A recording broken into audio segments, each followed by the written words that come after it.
I am Maya, 34 years old, and I never told my parents I was a federal judge. To them, I was just the family dropout they barely tolerated. Last night, I stood in my parents' garage staring at the blood smeared across my brother-in-law's luxury car. My sister had hit a man and handed me the blame. My mother grabbed my shoulders, telling me to confess. My father said my sister had a political campaign to run, while I had nothing to lose. My sister smiled, asking who would believe me anyway. That was the last mistake they ever made. Before I continue this story, let me know where you are watching from in the comments below. Hit like and subscribe if you have ever had to stand up to a family who underestimated your worth. The air in the garage was thick with the smell of engine oil and the unmistakable metallic scent of fresh blood. I stood completely frozen under the flickering fluorescent bulb, staring at the front of Bradley's pristine black sport utility vehicle. The passenger side headlight was completely shattered into jagged pieces, and a dark crimson smear streaked across the expensive hood. Chloe, my younger sister, was sitting on the cold concrete floor, with her face buried in her hands, performing a hysterical panic attack that would have won a television award if I had not known her my entire life. Maya, you have to do this for us. My mother. Eleanor lunged forward, gripping my shoulders so hard her manicured acrylic nails bit right through my cotton sweater. She did not ask if I was okay. She did not ask who the blood belonged to. Her only concern was the golden child crying on the floor. Chloe is running for city council, Maya. She is going to be the youngest black woman on the board. A scandal like a hit and run would ruin her entire campaign. You have to tell the police you were driving. I looked at the woman who raised me, searching for a single shred of maternal instinct, but finding only a political campaign manager trying to put out a massive fire. I am not taking the fall for a crime I did not commit, Mom. My voice was dangerously calm. Before she could raise her hand to slap me, which I saw her fingers twitching to do, my father Marcus stepped in. He had always been the chief architect of our family pristine image, obsessing over respectability politics. Be reasonable, Maya. He adjusted his expensive watch, deliberately avoiding looking at the bloody hood of the car. You dropped out of law school 10 years ago. You are single, renting a tiny apartment and working some anonymous desk job. Chloe has a bright future. She has a wealthy husband. She is the absolute pride of this family. What do you have to lose? Exactly a few years in a minimum security facility. We will put money in your commissary account. It is the least you can do after we housed you and fed you when you were a failure. I stared at my father, processing the sheer audacity of his words. They genuinely believed I was still the broken 22-year-old girl who packed her bags in the middle of the night because the pressure of their perfectionism had crushed my mental health. They never bothered to check on me after I left. They never knew I secretly finished my degree, took the bar exam, and spent the last decade building a reputation so formidable that I was recently appointed to the federal bench. To them, I was just a convenient dumping ground for Chloe. Mistakes, just like when she wrecked my mother's car in high school, and they forced me to take the blame so she would not lose her cheerleader captain spot. Chloe peeked through her fingers, her tears drying up instantly when she saw I was not immediately agreeing to destroy my life for hers. Come on, Maya, she whined, standing up and dusting off her designer jeans. Do not be selfish for once in your life. Bradley and I are supposed to host the mayor at our charity gala next week. You know how hard we worked for this status. You owe me for letting you come to Sunday dinners. You owe this family. That is when Bradley stepped out from the shadows near the garage door. He was 35, born into generational wealth, and carried his white privilege like a weapon. He had always looked at me with disguised disgust, viewing my parents as useful political props, and me as unwanted baggage. He walked over to the bloody vehicle, wiped a speck of dust off the side mirror, and turned to me with a cold smirk. He reached into his pocket, pulled out the heavy set of car keys, and tossed them hard at my chest. I did not try to catch them. They hit my collarbone and clattered onto the concrete floor, landing right next to a drop of fresh blood. We are going to hire you, the best defense attorney money can buy. Bradley said, his voice dripping with absolute condescension. You will take a plea deal. You will stay quiet. And in return, I will not ruin what little pathetic life you have managed to scrape together in this city. He pulled his latest model smartphone from his tailored slacks and unlocked the screen. The numbers 911 glowed brightly in the dim garage light. "Do not fight this, Maya," he warned, his thumb hovering over the call button. "Who do you think the police will believe tonight? A prominent political candidate and her wealthy husband, or a nobody dropout like you? Be a good sister, Maya. Take the keys." I looked down at the keys resting in the pool of blood, then back up at the three people who shared my DNA and the man who had bought their loyalty. I did not scream. I did not cry. I simply let the silence stretch out heavy and suffocating as the distant wail of police sirens began to echo through the affluent neighborhood. The blue and red flashing lights were already visible through the garage windows, reflecting off the wet pavement outside. Bradley pressed the call button, lifting the phone to his ear with a triumphant grin, while my mother squeezed my arm one last time to ensure my total silence. Bradley spoke into the phone with a voice that belonged in a country club boardroom, not a blood-stained garage. "Yes, operator. I need police immediately. My sister-in-law, Maya Washington, took my car without permission. She has a history of erratic behavior. She just brought the vehicle back and the front end is completely smashed. There is a massive amount of blood on the hood and the bumper. We are terrified." He paused, listening to the dispatcher, his eyes locked onto mine. "Yes, she is acting completely unhinged right now. She will not speak to us. Please hurry. My wife is a public figure, and we do not feel safe in our own home with her here." He ended the call and slipped the expensive smartphone back into his tailored slacks. He had just painted me as the angry, unstable black woman, leveraging his wealthy white privilege with effortless precision. He expected me to scream to defend myself, to validate the exact caricature he had just described to the authorities. Instead, I stood completely motionless. My silence clearly unnerved him. His smug smile faltered for a fraction of a second, but his arrogance quickly covered it up. He genuinely believed his money and his social status made him untouchable. He had no idea he was playing a high-stakes game with someone who literally wrote the rules. The distant wail of police sirens began to slice through the quiet night air, growing louder and more frantic with every passing second. At the sound of the approaching authorities, my mother snapped into action. She did not rush to my side to prepare me for the life-altering arrest I was about to endure. She rushed to Chloe. Eleanor pulled a monogrammed handkerchief from her designer purse and frantically began wiping the smeared mascara from my sister's cheeks. "Stand up straight," Chloe, my mother, hissed violently, adjusting the collar of Chloe's silk blouse. "You are running for city council. You cannot look like a frantic victim right now. You need to look composed and strong. You are the future of this district, and the media will be watching every move you make from here on out."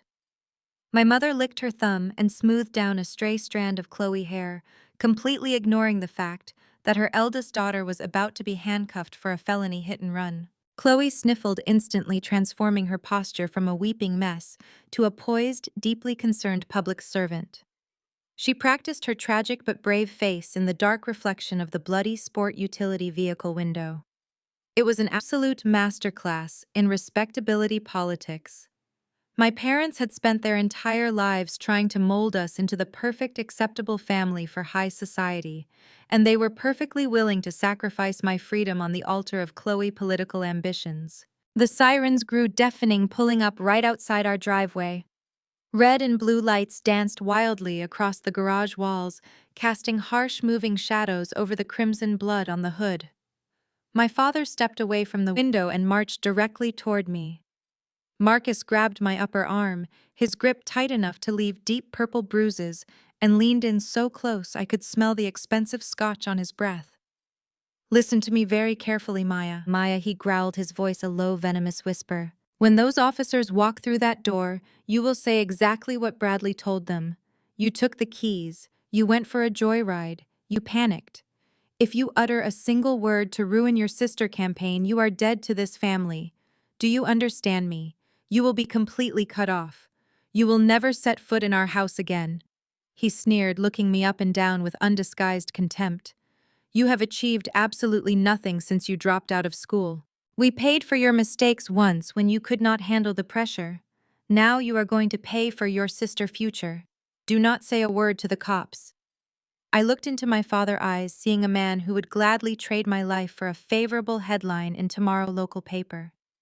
He let go of my arm and stepped back, smoothing his suit jacket, just as heavy footsteps pounded against the driveway pavement. Fists hammered violently against the side entry door of the garage. Police department opened the door, a voice barked over the radio chatter. Bradley rushed to unlock the deadbolt, throwing the door open with a perfectly practiced look of manufactured relief and distress. 4 officers breached the garage, their heavy boots stomping on the concrete, their flashlights cutting through the dim space. Their hands rested firmly on their holstered weapons. They took one look at the shattered headlight, the crimson stain on the white paint, and then their blinding flashlights swung directly onto me. Bradley pointed an accusing finger in my direction. "That is her, officers. That is Maya." She took the car without asking. One of the officers, a tall man with a tense, aggressive expression, stepped toward me, barking orders. "Ma'am, keep your hands where I can see them. Do not make any sudden movements." Chloe let out a perfectly timed, delicate sob, leaning heavily into my mother's shoulder for support. My father stood tall, playing the stoic patriarch, dealing with a troubled child. They were all waiting for my reaction. They expected me to panic, to cry, to beg the officers to believe my innocence, thereby proving Bradley's claim that I was hysterical and uncooperative. But I knew the law better than anyone breathing in that space. I knew that anything I said in this garage without legal representation would be twisted and weaponized by a defense attorney later. I knew that resisting arrest, even an unjust one, was a battle you never won on the concrete floor of a garage. I held my head high, my posture immaculate. Without uttering a single syllable of protest, I calmly raised my arms and extended my wrists forward. The heavy steel of the handcuffs clicked loudly into place around my skin, the cold metal biting into my wrists. As the officer grabbed my arm to lead me out into the blinding lights of the squad cars, I turned my head and locked eyes directly with Bradley. He was standing safely behind the officers, wearing a smug, victorious grin. I did not blink. I just stared back at him with absolute terrifying calm, burning his arrogant expression into my memory. Let him enjoy his fake victory tonight. The ride to the precinct was a silent blur of neon streetlights and sterile radio chatter. I sat in the back of the cruiser, my wrists aching against the cold steel of the handcuffs, watching the affluent neighborhood of my childhood fade into the distance. They placed me in an interrogation room with walls painted a sickening shade of institutional green. The air conditioning blasted directly above me, biting through my thin cotton sweater. I sat there for 2 hours in absolute silence, refusing the cheap cup of water a uniform brought in. I was calculating my next move. The heavy metal door groaned open, and 2 detectives walked in holding manila folders. The lead detective threw his folder onto the table with a loud, dramatic slap, leaning forward to physically intimidate me. "Listen, Maya," he started, his tone dripping with false sympathy mixed with authoritarian pressure. "We have the statement from Mr. Bradley Sterling. He is a highly respected pillar of this community, a major donor to the police foundation. He says you stole his vehicle in a manic state and hit a pedestrian. Your own parents corroborated his story, citing your history of mental instability. Do you want to tell us your side before the district attorney throws the entire book at you?" I stared at him, maintaining perfect eye contact. I did not shift in my seat. I did not blink. My silence agitated him. His partner stepped forward, trying the good cop routine. "Maya, hit and run is a serious felony. But if you cooperate right now, we can talk to the prosecutor. We know you dropped out of school. We know you have struggled to keep a steady job. Your family is trying to help you. Do not make this harder than it has to be." I remained completely mute. I knew the exact pressure tactics they used to coerce confessions out of terrified Black women. But I was not terrified. I was the system. The door swung open again. A man in a bespoke navy suit carrying an expensive leather briefcase strode into the room as if he owned the precinct. He flashed a high-wattage smile at the detectives. "Gentlemen, I will take it from here. I am Richard Pierce, representing the Sterling family. Mr. Sterling arranged for me to speak with Maya privately." The detectives immediately backed down, melting into sudden deference at Bradley's name. "Of course, Mr. Pierce. We will be right outside." The detectives scrambled out of the room, closing the heavy door behind them. Pierce took the seat opposite me.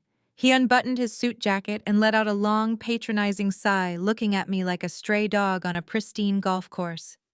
Maya, Maya, Maya, he clucked, shaking his head. You really made a terrible mess of things tonight, did not you? But you are very lucky. Bradley is a generous man. He loves your sister and he respects your parents. He wants to keep this quiet for Chloe's political campaign. Pierce snapped his briefcase open, pulling out a white document and a silver pen.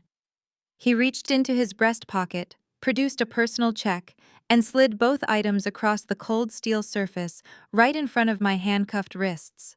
$50,000, Pierce said, his voice dropping to a conspiratorial whisper. Bradley is willing to give you 50 grand. All you have to do is sign this confession stating you took the keys without permission and panicked after the accident. You sign it, take a plea deal for a few years, and Bradley makes sure you are comfortable inside. He will make sure your commissary account is full and even hire a decent defense attorney. It is a fantastic deal, Maya. Your parents completely agree. They told me about your breakdown in college, how you could not handle the pressure and ran away like a coward. They said you have been working some dead-end job barely scraping by. Bradley is giving you a golden parachute here. Do not let your stubborn pride ruin the best financial opportunity you have ever had. This is your chance to finally be useful to your family instead of being their burden. I looked down at the check. It was filled out in Bradley elegant handwriting. $50,000. The exact price my family put on my freedom, my future, and my life. They thought I was that desperate. Then I looked at the printed confession. It was a masterpiece of legal manipulation designed to shield Bradley from civil liability while painting me as a rogue actor operating under extreme distress. I leaned forward, resting my chained hands on the table. When I spoke, my voice was clear, echoing sharply off the walls. Section 2.4 of your agreement explicitly waives my right to civil litigation, which violates state bar ethics regarding unrepresented parties. I said, watching Pierce's confident expression begin to fracture. Furthermore, paragraph 3 constitutes subornation of perjury under United States Code, section 1622, since you are offering financial compensation for a fabricated sworn statement. Pierce froze. His hand stopped dead in midair. And regarding the hit and run, I continued, my tone dropping to a chilling, authoritative cadence. You failed to account for the intersection being a federal thoroughfare heavily monitored by traffic cameras. Any defense attorney would subpoena the footage, which will show a blonde white male behind the wheel, not a black woman. The color drained from Pierce's face. His mouth opened, but no sound came out. The arrogant fixer was struggling to breathe. By presenting this document, you have crossed into felony obstruction of justice, I said. Take your check, your fraudulent contract, and your cheap suit out of this room before I have the marshals arrest you. Pierce swallowed hard. He stared at me, trembling as he reached to snatch the documents back. Who? He stammered, his voice completely breaking. Who exactly are you supposed to be? Pierce stammered, his voice completely breaking. The heavy metal door of the interrogation room swung open before I had to answer his trembling question. The police chief himself stood in the doorway holding a digital tablet. His face was completely ashen, devoid of any color. He looked at the arrogant fixer, then at the two detectives hovering behind him, and finally at me. He ordered them to take the handcuffs off immediately. Pierce tried to protest, waiving his fraudulent contract, but the chief cut him off sharply, stating that the red light traffic camera at the intersection of 5th and Main had just been reviewed by the night shift supervisor. The high-definition footage was crystal clear.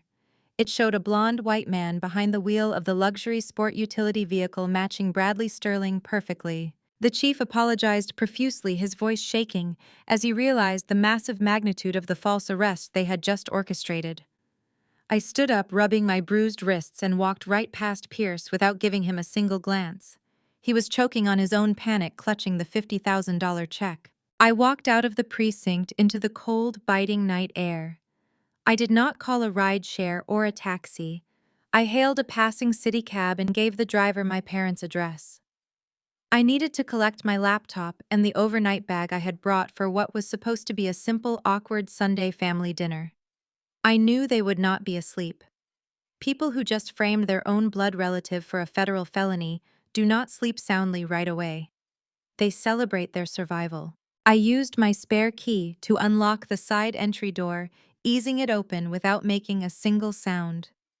The house was bathed in the warm golden glow of the crystal chandelier from the formal dining room. As I stepped into the hallway, the clinking of crystal champagne flutes echoed through the quiet house. I paused in the shadows just outside the living room archway, holding my breath. To Chloe, Bradley announced, his voice loud and slurring slightly from the expensive vintage champagne, the future city councilwoman who dodged a massive bullet tonight thanks to her brilliant husband. "Oh, Bradley, stop!" Chloe giggled, the sound grating aggressively against my ears. But seriously, I was terrified. What if Maya had actually talked to the cops? What if she told them you were driving? Who would believe her? My mother, Eleanor, chimed in. I peeked around the corner. Eleanor was pouring herself another glass of champagne, her posture completely relaxed. Maya has always been unstable. Remember when she packed her bags and ran away from home at 22? She could not handle the pressure of law school. She completely embarrassed us in front of the entire country club. We had to tell everyone she went abroad to find herself. She owes us for the shame she caused this family. Taking the fall tonight is the least she could do to repay our generosity. Exactly, my father, Marcus agreed, swirling the golden liquid in his glass. We spent thousands on her early education just for her to throw it away and work some anonymous dead-end desk job.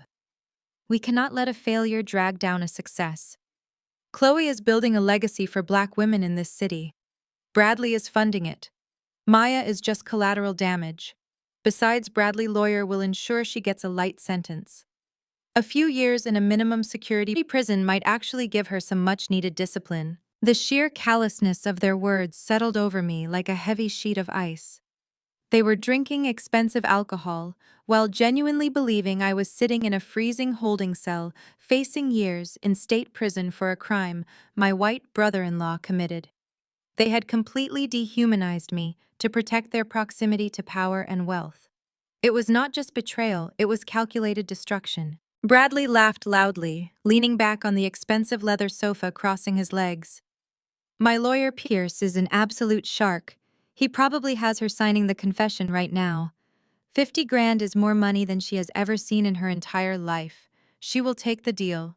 It is a massive win for everyone involved. I keep my driving record clean, Chloe keeps her campaign spotless, and Maya gets a nice little nest egg when she gets out on parole in 5 years. Chloe sighed, leaning her head against Bradley's shoulder. She wore a look of manufactured pity that made my stomach turn violently. "I do feel a little bad for her, though," she murmured, tracing the delicate rim of her crystal glass. "It is sad, really.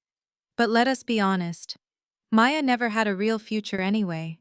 She was always going to end up at the bottom.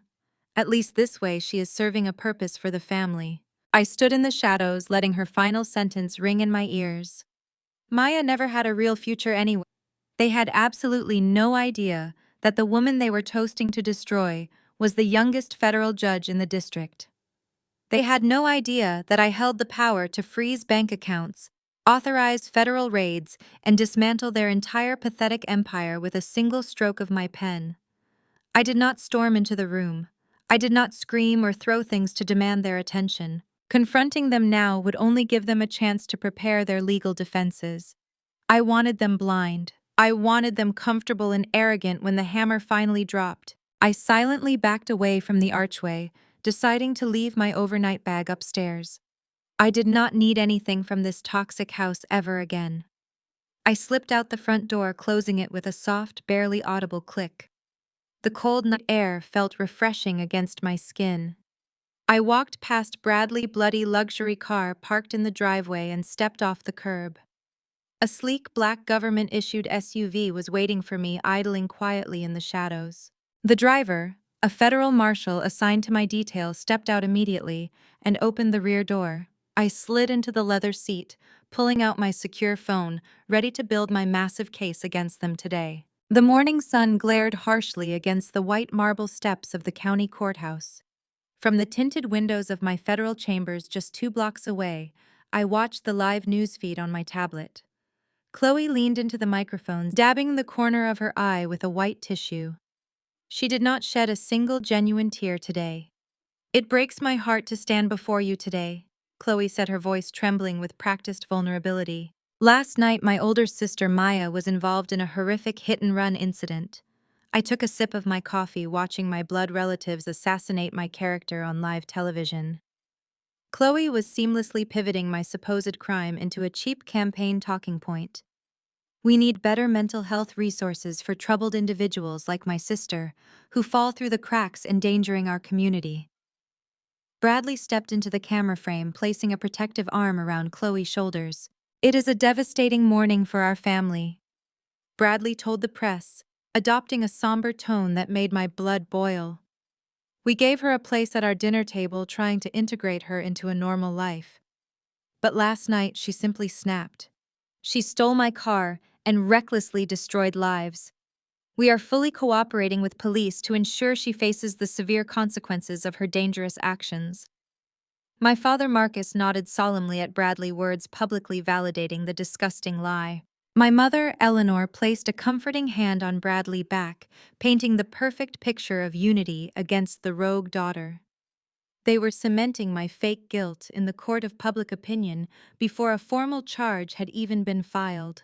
Richard Pierce, the arrogant fixer lawyer who had tried to buy my false confession, was conspicuously absent from the press conference. He was smart enough to run the exact moment he realized my true identity. But Bradley was far too arrogant to realize his own expensive lawyer had completely abandoned ship. Bradley stood there basking in the flashbulbs, genuinely believing his vast wealth made him invincible. I set my coffee mug down on my desk. They think they are controlling the narrative in a simple local traffic incident. They think their campaign money can easily buy the police chief and sweep this under the rug while I rot in a county jail cell. On the screen, the press conference reached its emotional peak.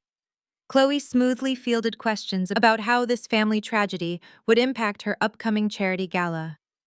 Bradley loudly promised to cover the medical expenses of the anonymous pedestrian out of his own deep pockets to show his immense good faith. He smiled at the cameras, looking like a benevolent savior.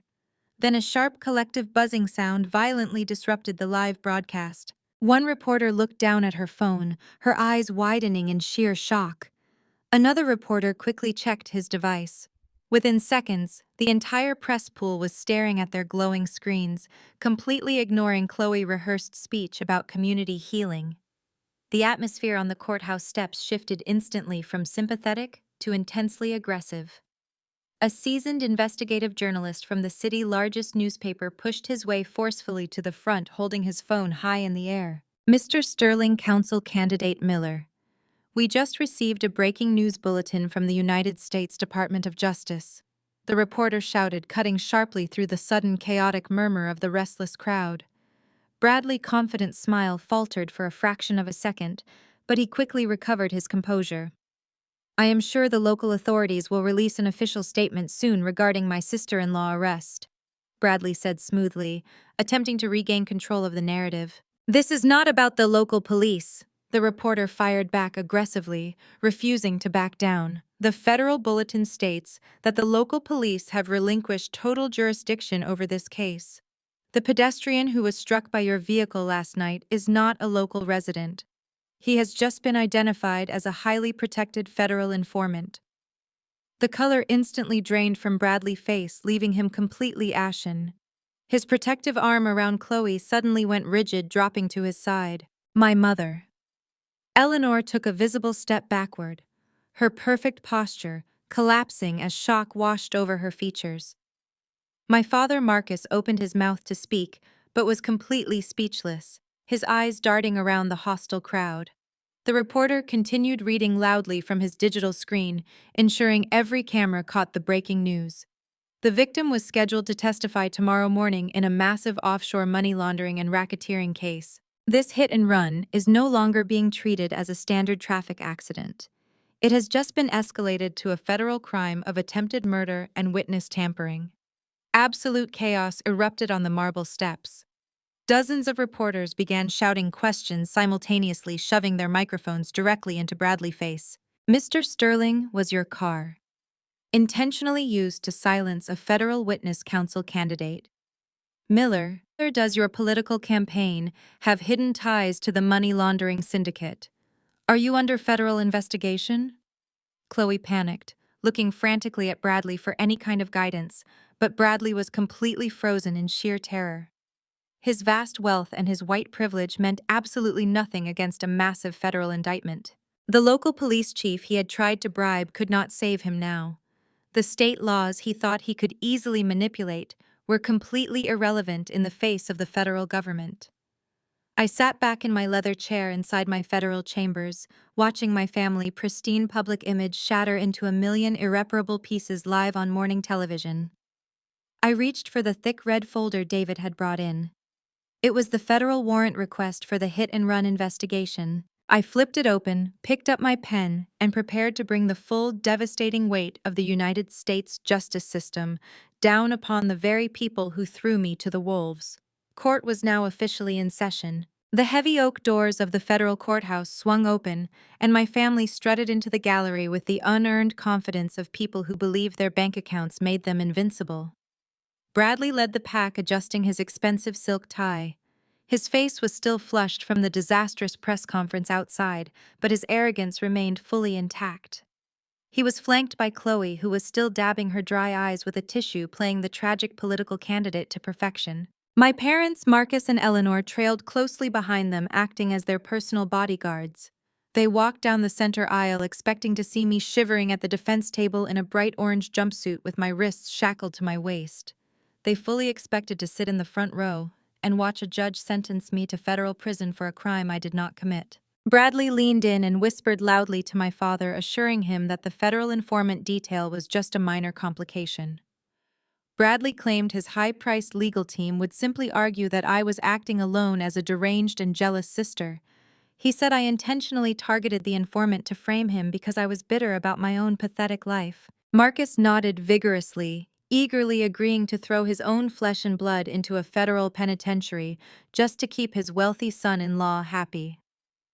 Eleanor patted Chloe on the back, telling her that once I was locked away, the campaign could use my tragic downfall as a powerful story of resilience.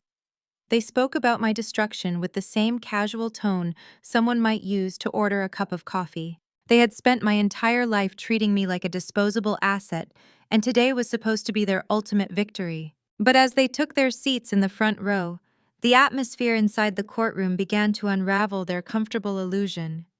This was not the dingy local traffic court they were expecting. The ceiling was 30 feet high, adorned with intricate mahogany paneling and the Great Seal of the United States. The air was freezing and completely silent. Instead of sleepy local deputies, the perimeter of the room was secured by 6 heavily armed United States Marshals. The Marshals stood like stone statues, their hands resting near their tactical holsters, their eyes tracking every single movement my family made. Bradley noticed the intense security and shifted uncomfortably in his tailored suit. He tried to flag down a passing federal prosecutor, snapping his fingers and demanding to know where the defense attorney he hired for me was waiting. The prosecutor did not even break stride, simply giving Bradley a cold, dismissive glare that clearly communicated his wealth meant absolutely nothing in this room. Chloe nervously clutched her quilted designer handbag, whispering to our mother that something felt wrong. Eleanor quickly hushed her, insisting that federal courts were just overly theatrical. Eleanor told Chloe to sit up straight and look sympathetic for the sketch artists. My mother was so obsessed with respectability and optics that she could not sense the massive predator circling right above her head. They sat there whispering vile insults about my past. They joked about the day I packed my bags in college, calling me weak and unstable. They laughed about how easy it was to convince the local police that I was the erratic one. They were completely blind to the fact that every single word they whispered was echoing in a room where their privilege had zero jurisdiction. Then the heavy wooden door beside the judge bench clicked open. The entire courtroom froze. The federal prosecutor stopped shuffling his papers. The defense attorneys stood at attention. The 6 United States Marshals snapped into perfect, rigid posture. The court bailiff, a tall, imposing man with a booming voice, stepped forward and slammed his gavel down on the wooden block. The sharp crack echoed like a gunshot through the cavernous room, making Chloe jump in her seat. "All rise," the bailiff commanded, his voice demanding absolute compliance. "The Honorable Federal Judge, Maya Washington presiding." The words hit the front row like a physical shockwave. Bradley's head snapped up so fast his neck cracked loudly in the silent room. Marcus grabbed the wooden railing in front of him, his knuckles instantly turning bone white. Eleanor's mouth fell open, forming a silent scream as the blood completely drained from her face. Chloe's entire body began to tremble uncontrollably. I stepped out from this private chambers. I was not wearing an orange jumpsuit. I was not wearing handcuffs. I was draped in the flowing black robe of a United States federal judge. The heavy fabric billowed around my ankles as I walked up the short flight of stairs with slow, deliberate precision. I did not look at the prosecutors or the marshals. I looked directly down at the four people sitting in the front row. I took my seat at the highest bench in the room, towering above them all. The sheer magnitude of my authority settled over the courtroom, pressing down on my family until they could barely breathe. I arranged my digital tablet and my official docket on the polished mahogany desk. Then I folded my hands together, leaning forward to look directly into my sister's terrified eyes. Chloe's fingers went completely numb. The expensive designer handbag she had been clutching slipped from her grasp and hit the hardwood floor with a heavy, dull thud, spilling her cosmetics and campaign flyers across the aisle. Eleanor grabbed her own chest, gasping for air, as if the oxygen had just been sucked out of the room. Bradley's arrogant sneer was completely gone, replaced by the hollow, terrified stare of a man who just realized he walked willingly into a slaughterhouse. They had come to watch my execution, but they had just arrived at their own. The absolute silence in the cavernous courtroom was so profound that I could hear the erratic, ragged breathing of my own mother echoing from the front row. I sat perfectly still, letting the crushing weight of my federal authority settle over the room.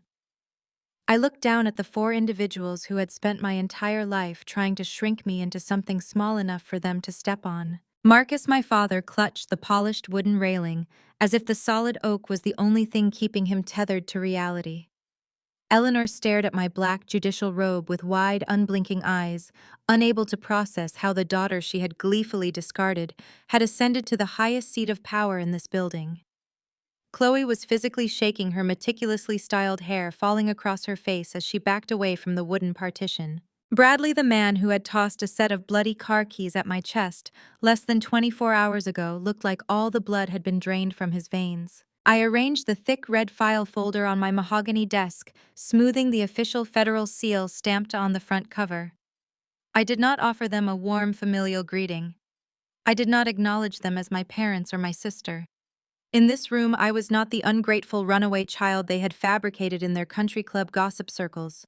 I was the unyielding force of the United States justice system. I leaned toward the microphone positioned on my desk. My voice boomed through the sophisticated sound system, echoing off the 30-foot ceilings and striking the front row with physical force. "We are not gathered here this morning to hear a standard local traffic violation."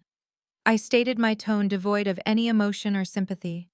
"This court has not been convened to entertain municipal misdemeanors or orchestrated cover-ups disguised as simple hit-and-run accidents. This court has been called into special session to authorize and execute a federal mandate regarding a severe breach of national security and the attempted murder of a protected government witness." The words "attempted murder" ripped through the gallery. Eleanor let out a strangled gasp, clutching the pearls at her neck. Marcus turned his head sharply toward Bradley, finally realizing the catastrophic magnitude of the situation they had blindly walked into. Chloe looked frantically between her wealthy white husband and her estranged black sister, utterly terrified of the consequences rapidly closing in on her perfect political life. I picked up my heavy silver pen, holding it suspended over the official federal documents resting on my desk. The scratching sound of the metal nib gliding across the thick parchment paper was the only noise in the entire courtroom. Every stroke of my signature felt like the culmination of a decade of silent, relentless grinding. It was the absolute validation of every tear I shed when they locked me out of my childhood home. I signed my full legal name with precise, deliberate authority, authorizing a sudden, violent end to my family fake respectability. I closed the red folder and handed it directly to the Chief United States Marshal, standing at strict attention beside my bench. I looked down at the woman who had spent my entire life stealing my light to fuel her own ambition. Execute the federal arrest warrant for Chloe Miller. I commanded, my voice slicing through the heavy air like a sharpened blade. The courtroom immediately erupted into calculated tactical chaos. The 6 heavily armed United States Marshals did not hesitate for a fraction of a second. They moved with terrifying synchronized precision, swarming the front row of the gallery before my family could even process the words I had just spoken. Heavy tactical boots pounded against the polished hardwood floor. Chloe let out a piercing, terrified shriek as 2 massive federal agents grabbed her arms. Eleanor lunged forward, abandoning all her precious rules of high society decorum. She grabbed her golden child by the waist, screaming at the top of her lungs, trying desperately to physically pull Chloe away from the federal agents. "Maya, stop this!" Eleanor shrieked, her voice cracking with pure desperation. "She is your sister, Maya. Please stop them right now. I am your mother. I am ordering you to stop." I did not move a single muscle. I watched with dead eyes as a female marshal firmly but forcefully shoved Eleanor back into the wooden pew, breaking her grip on Chloe. The distinct heavy click of steel handcuffs snapping shut around Chloe's wrists echoed loudly over my mother, hysterical sobbing. The golden child, the rising political star, the perfect daughter, was being violently dragged out of the gallery by federal law enforcement. Chloe dragged her expensive designer shoes across the floor, crying and begging her wealthy husband to do something to save her. Bradley finally snapped out of his terrified paralysis. His lifelong conditioning kicked in, overriding his basic survival instincts. He had lived his entire 35 years on Earth, believing that his white privilege and his generational wealth were an impenetrable shield against any consequence. He genuinely believed that enough money could buy his way out of a federal courtroom. Bradley aggressively pushed his way past my father and vaulted over the low wooden partition that separated the gallery from the legal well. He pointed a shaking, furious finger directly at my face, completely ignoring the fact that 3 federal marshals had instantly drawn their weapons and aimed them squarely at his chest. "You cannot do this to us!" Bradley screamed, his face turning a blotchy, furious shade of crimson. His voice was laced with the supreme arrogance of a man who owned politicians for breakfast. "You have absolutely no right to arrest my wife. You do not know who you are messing with, you pathetic diversity hire. Do you have any idea how much money I donate to this city? Do you know who my friends are? I will have you stripped of that robe and thrown back into the gutter where you belong." I sat perfectly still, looking down at the red-faced billionaire screaming at the barrel of a federal weapon. Let him scream. Let him boast about his dirty money. He was digging his own grave deeper with every single arrogant syllable. The loud echo of Bradley's Sterling screaming threats faded into the massive mahogany arches of the courtroom. I did not even flinch. I did not break direct eye contact. I very slowly picked up the heavy wooden gavel resting on my sound block. I raised it high in the air and brought it down with a single deafening crack. The sharp sound severed his tirade, instantly slicing through his unearned confidence like a guillotine dropping on his fragile ego. "Mr. Sterling," I said, my voice amplified by the microphone carrying a chilling, absolute authority, "you seem to be under the severe delusion that you are currently standing at a country club mixer or a private political fundraiser where your bank account dictates the rules of engagement. You are not. You are standing in a United States federal courtroom. And in my courtroom, your generational wealth, your political donations, and your white privilege have zero jurisdiction." Bradley lowered his pointing finger, his chest heaving, as the 3 federal marshals kept their service weapons trained squarely on his designer suit. He opened his mouth to argue, but the sheer icy dominance of my tone paralyzed his vocal cords. He looked around the gallery, seeking validation, seeking an ally, but the local reporters sketching and typing furiously in the back rows were capturing every second of his spectacular self-destruction. The local police chief he had tried to bribe was nowhere to be seen. He was completely stripped of his armor, entirely exposed to the raw, unyielding mechanics of the justice system he had spent his entire life circumventing. "You have vaulted over a secure partition," I continued, articulating each word with lethal precision. You have aggressively threatened a sitting federal judge. You have attempted to leverage financial bribery on the public record. In the span of 60 seconds, you have demonstrated a complete and utter disregard for the rule of law. That level of staggering arrogance might work on municipal traffic cops or local politicians eager for your campaign checks, but it will not work here. My father Marcus stood paralyzed in the front pew, gripping the oak railing so tightly his skin looked translucent. He was watching his ultimate investment, the wealthy son-in-law, who was supposed to elevate our family to the highest echelons of society, being systematically dismantled by the daughter he had thrown away like trash. The absolute shock radiating from his rigid posture was a profound testament to the magnitude of his complete failure as a parent and as a man. He had bet his entire legacy on the wrong horse, and now that horse was surrounded by heavily armed federal agents preparing to drag him into a concrete cell. For your egregious outburst and your direct physical threat to the court, I hold you in direct civil and criminal contempt, I declared, picking up my silver pen and pulling a blank order sheet toward me. I do not care who your powerful friends are, Mr. Sterling. I do not care how many buildings in this city have your family name plastered on the side. Today you are going to learn exactly what accountability feels like. Bradley's face morphed from crimson rage to absolute pale terror. Wait, he stammered, taking a clumsy step backward, holding his hands up in a desperate defensive gesture. Wait, Your Honor. I was just upset about my wife. I did not mean any disrespect to the court. Please let us just be reasonable here. The sudden desperate pivot from entitled predator to begging victim was pathetic.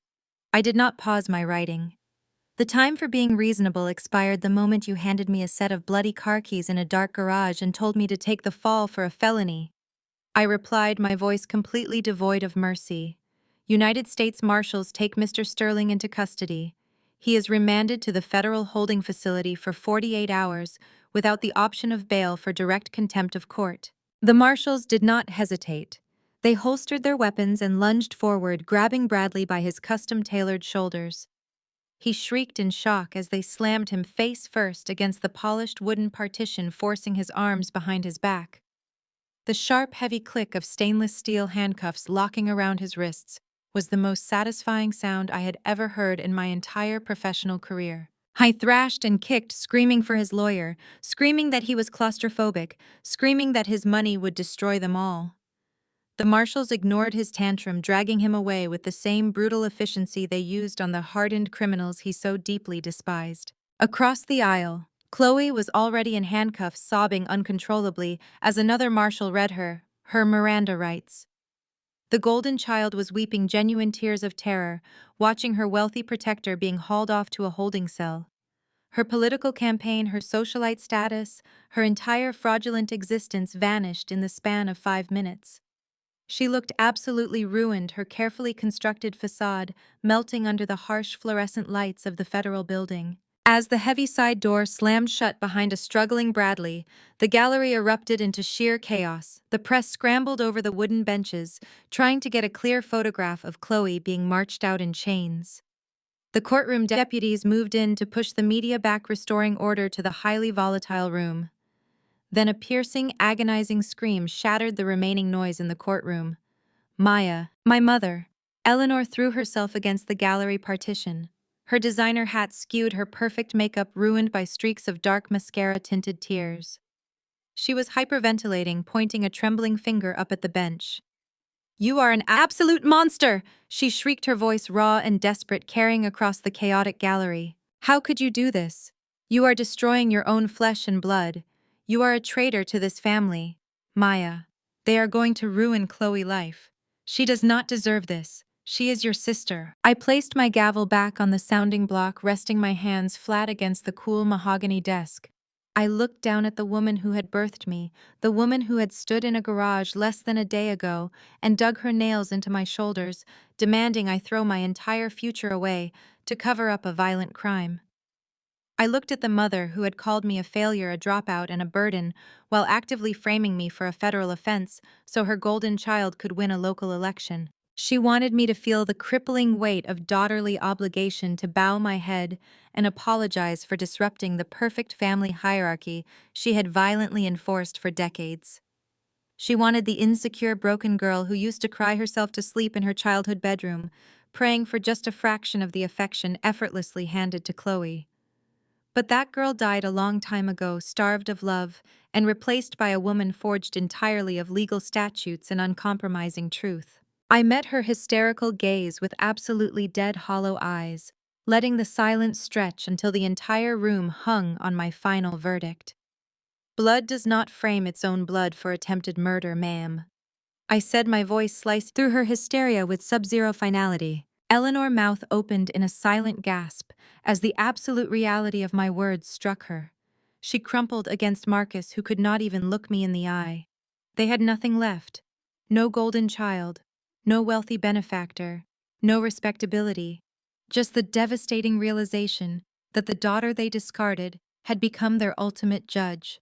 Court is permanently adjourned, I announced loudly. I stood up, my black robe sweeping around my legs, and turned my back on my parents, walking purposefully toward the private exit of my chambers, leaving them to suffocate in the wreckage they built. The heavy mahogany door of my chambers clicked shut, sealing away the hysterical sobbing of my mother and the stunned silence of my father. The atmosphere in the secure wing of the city hospital was completely sterile and quiet. 2 armed federal agents stood guard outside a private intensive care room. Inside the room, machines beeped with a steady, rhythmic precision. The man lying in the bed, a protected federal informant named Marcus Vance, had been unconscious since the moment Bradley's sport utility vehicle slammed into him. His body was battered, covered in dark purple bruises, but his vital signs were stabilizing.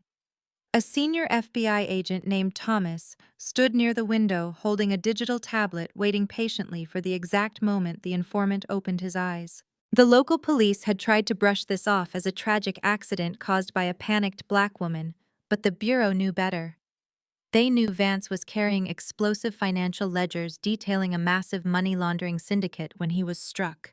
The ledgers were missing, and now Vance's eyelids began to flutter, while the informant slowly swam back to consciousness. Eleanor and Marcus were standing in the cavernous marble lobby of the federal courthouse, frantically dialing every powerful contact in their extensive phone books. My father paced near the metal detectors, his expensive leather shoes clicking aggressively against the stone floor. He just called the mayor, the police chief, and 3 judges. Each phone call ended exactly the same way. The moment Marcus mentioned a federal hold authorized by Judge Maya Washington, the line went completely dead. Nobody was willing to risk their career. Eleanor was gripping her dead smartphone, her perfectly manicured fingernails digging into the leather case. She looked completely unhinged, her voice hoarse from screaming. Marcus, call Senator Davis, she demanded, her tone frantic.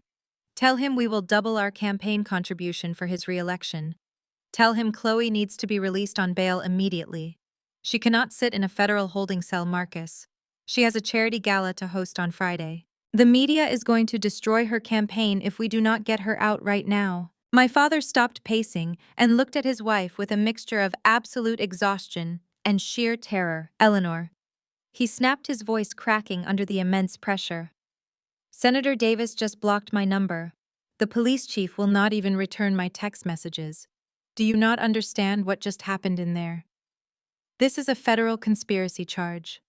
Chloe is locked in a federal holding facility. They do not care about our country club memberships or our political donations. Maya locked her away using federal jurisdiction, and there is absolutely nothing our money can do to bypass a United States judge. Eleanor's face crumpled as the reality of their sheer powerlessness finally sank in. She had spent her entire adult life curating an image of untouchable black excellence, using her wealth and her white son-in-law to shield her golden child from any consequences. She never imagined her own flesh and blood would orchestrate her absolute downfall. She had willingly sacrificed my freedom to protect that fragile illusion. Now, standing in the cold lobby, she realized her social currency was completely bankrupt. Every single bridge they had built over the past 30 years was burning to the ground right in front of their eyes. There would be no charity galas, no country club dinners, and absolutely no political victories in their future. The local elite they had spent decades trying to impress were actively cutting ties with them to avoid the toxic fallout.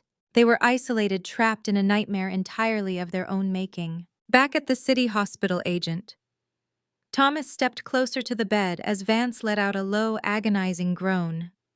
The informant blinked against the harsh fluorescent lights, his gaze locking onto the federal badge clipped to Thomas' belt.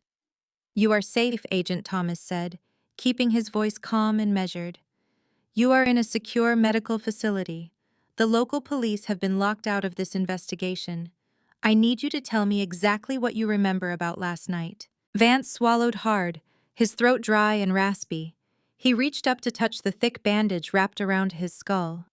"The car," he whispered, his voice barely audible over the hum of the medical machinery. "It came out of nowhere.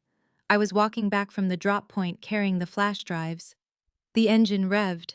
They did not even touch the brakes. They accelerated right into me." Agent Thomas tapped his tablet, bringing up the fabricated police report filed by the local precinct. "The local authorities arrested a black woman named Maya Washington for the hit and run," Thomas explained carefully. "They claimed she stole the vehicle and struck you in a state of panic.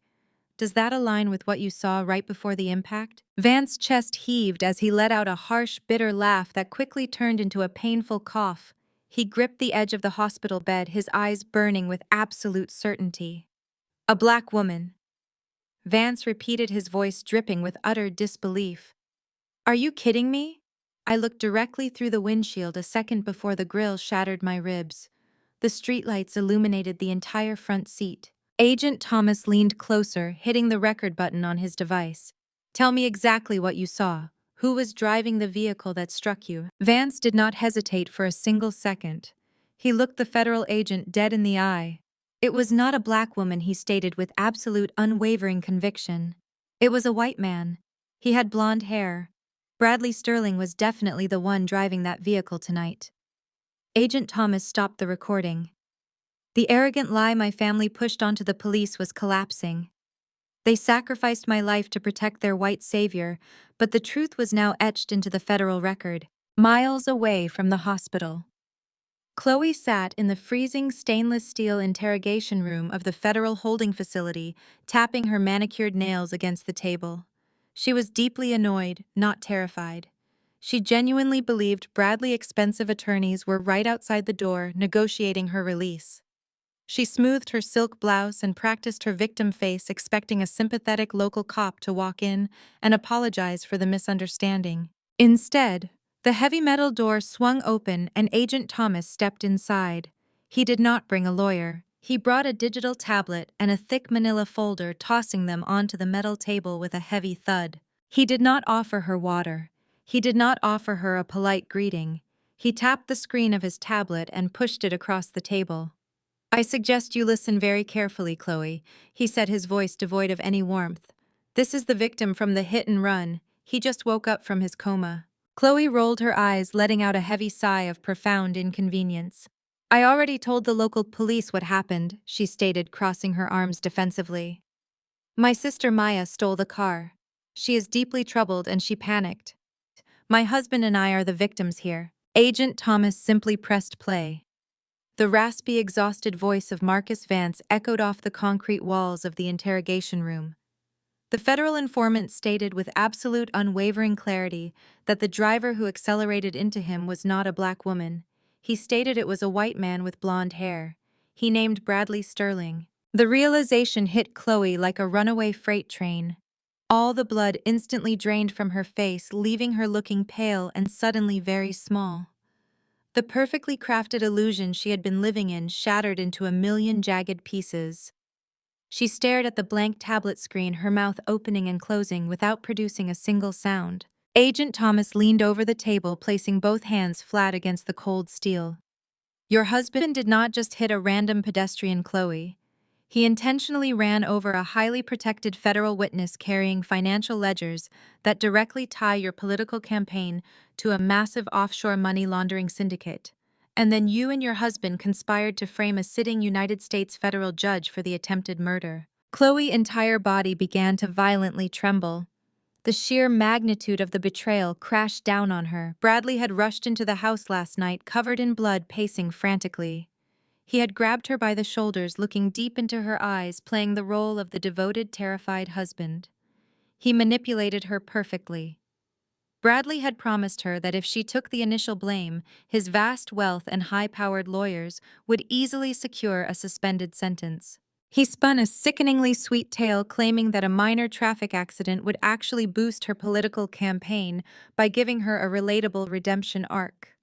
He promised her the world if she just acted as his human shield. But Chloe had been too cowardly to even be a shield. The moment Bradley demanded she take the fall, she panicked. She and my parents immediately turned their predatory sights on me, forcing the supposed family failure to absorb the devastating blow. They had pushed me into the line of fire to protect Chloe, who was protecting Bradley. It was a vile chain of selfish preservation, and now the chain was wrapped tightly around Chloe's neck. He lied to me, Chloe gasped, tears of genuine panic spilling down her cheeks. Bradley lied to me. He said it was just a regular guy crossing the street. He said his money would fix everything if we just kept the police confused long enough for his fixers to handle it. You have to believe me, I did not know it was a federal informant. Agent Thomas did not show a single ounce of sympathy. You just confessed to federal conspiracy, obstruction of justice, and accessory after the fact to attempted murder. You are looking at a minimum of 20 years in a federal penitentiary, Chloe. Your political campaign is dead. Your husband threw you to the wolves the second he realized the feds were involved. No, Chloe shrieked, slamming her hands on the table. My parents will hire a lawyer. They will not let this happen. I get a phone call. It is my right. I demand to call my mother right now. Agent Thomas nodded slowly, sliding a secure landline phone across the table. Make your call. But understand this, Chloe. Nobody is coming to save you. Chloe snatched the receiver with shaking hands, punching in my mother's cell phone number. She pressed the phone to her ear, sobbing hysterically, praying for Eleanor to answer and deploy her usual fierce protective maternal rage. The line clicked open.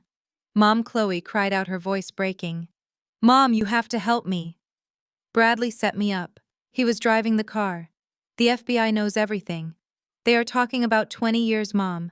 You have to get Dad to pull some strings. You have to get me out of here. There was no comforting maternal coo on the other end of the line. There was no promise of swift rescue. Instead, Eleanor's voice came through the receiver, tight, panicked, and dripping with absolute furious resentment. Get you out! Eleanor hissed, her breathing erratic and shallow. Do you have any idea what you have done to us, Chloe? The president of the Oak Ridge Country Club just called me personally. They suspended our family membership effectively immediately. The campaign donors are calling your father non-stop, demanding their money back. There are news vans parked on our front lawn, Chloe. The neighbors are standing on their porches staring at our house like we are common criminals. Chloe stopped breathing. She stared at the metal wall of the interrogation room, the phone pressed hard against her ear. Mom, she whispered, her voice trembling with absolute disbelief. I am facing federal prison. Bradley used me. I am terrified. We gave you everything, Eleanor snapped, completely ignoring Chloe's desperate plea for comfort. We sacrificed Maya to protect your image. We built this perfect life for you, and you let that white man drag our family name through the mud. Do you know how long it took us to build this reputation in this city? You have ruined us, Chloe. We have nothing left. Do not call this number again until you figure out how to fix this public relations nightmare. The line went completely dead. The dial tone echoed loudly in the small, sterile room. Chloe slowly lowered the receiver, placing it back on the cradle with a trembling hand. The devastating truth finally washed over her, stripping away decades of entitlement and arrogance. Eleanor did not care about Chloe's safety. Eleanor only cared about the prestige, the access, and the country club memberships that Chloe's political success was supposed to secure for them. The moment Chloe stopped being a valuable asset and became a social liability, she was discarded with the exact same ruthless efficiency they had used to discard me. Chloe sat in the freezing room, staring blankly at the concrete floor. She was not the golden child anymore. She was just another disposable pawn in our parents' sick game of respectability politics. And for the first time in her entire privileged life, Chloe realized she was completely and utterly alone. 48 hours in a federal holding cell did exactly what I intended it to do to Bradley Sterling. It stripped away his manicured veneer and exposed the terrified, fragile man hiding underneath his wealth. When the heavy steel doors of the federal detention facility finally opened to release him, he did not look like the untouchable billionaire who had tossed bloody car keys at my chest. His custom-tailored suit was deeply wrinkled and smelled of stale sweat. His perfectly styled blonde hair was matted against his forehead, and his eyes were bloodshot from sleep deprivation. But the moment his expensive leather shoes hit the public sidewalk, his terror instantly mutated into explosive panic-driven rage. He climbed into the back of his waiting armored town car and immediately began dialing his phone. He was not calling his wife, who was currently sitting in her own federal isolation cell facing decades in prison. He was calling his private wealth managers and the most ruthless crisis public relations firm in the state. Bradley knew he could not fight the Federal Bureau of Investigation with legal precedents, so he decided to fight them in the court of public opinion. He was going to weaponize his massive fortune to destroy my credibility before I could destroy his life. By the time I arrived at my chambers the next morning, the smear campaign was already in full devastating effect. Bradley had unleashed a tidal wave of dirty money into the local media ecosystem. Suddenly, anonymous sources were leaking completely fabricated stories to every major news outlet in the city. Heavily funded hit pieces began circulating across social media platforms, painting a heavily distorted picture of my judicial record.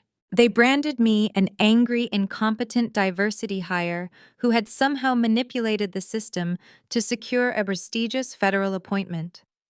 The articles claimed I was a bitter, estranged family member, using the immense power of the federal bench to execute a petty personal vendetta against my successful sister and her philanthropic husband. Paid political commentators questioned my mental stability, digging up the fact that I had left law school a decade ago for personal health reasons, but conveniently omitting the fact that I had returned and graduated at the absolute top of my class.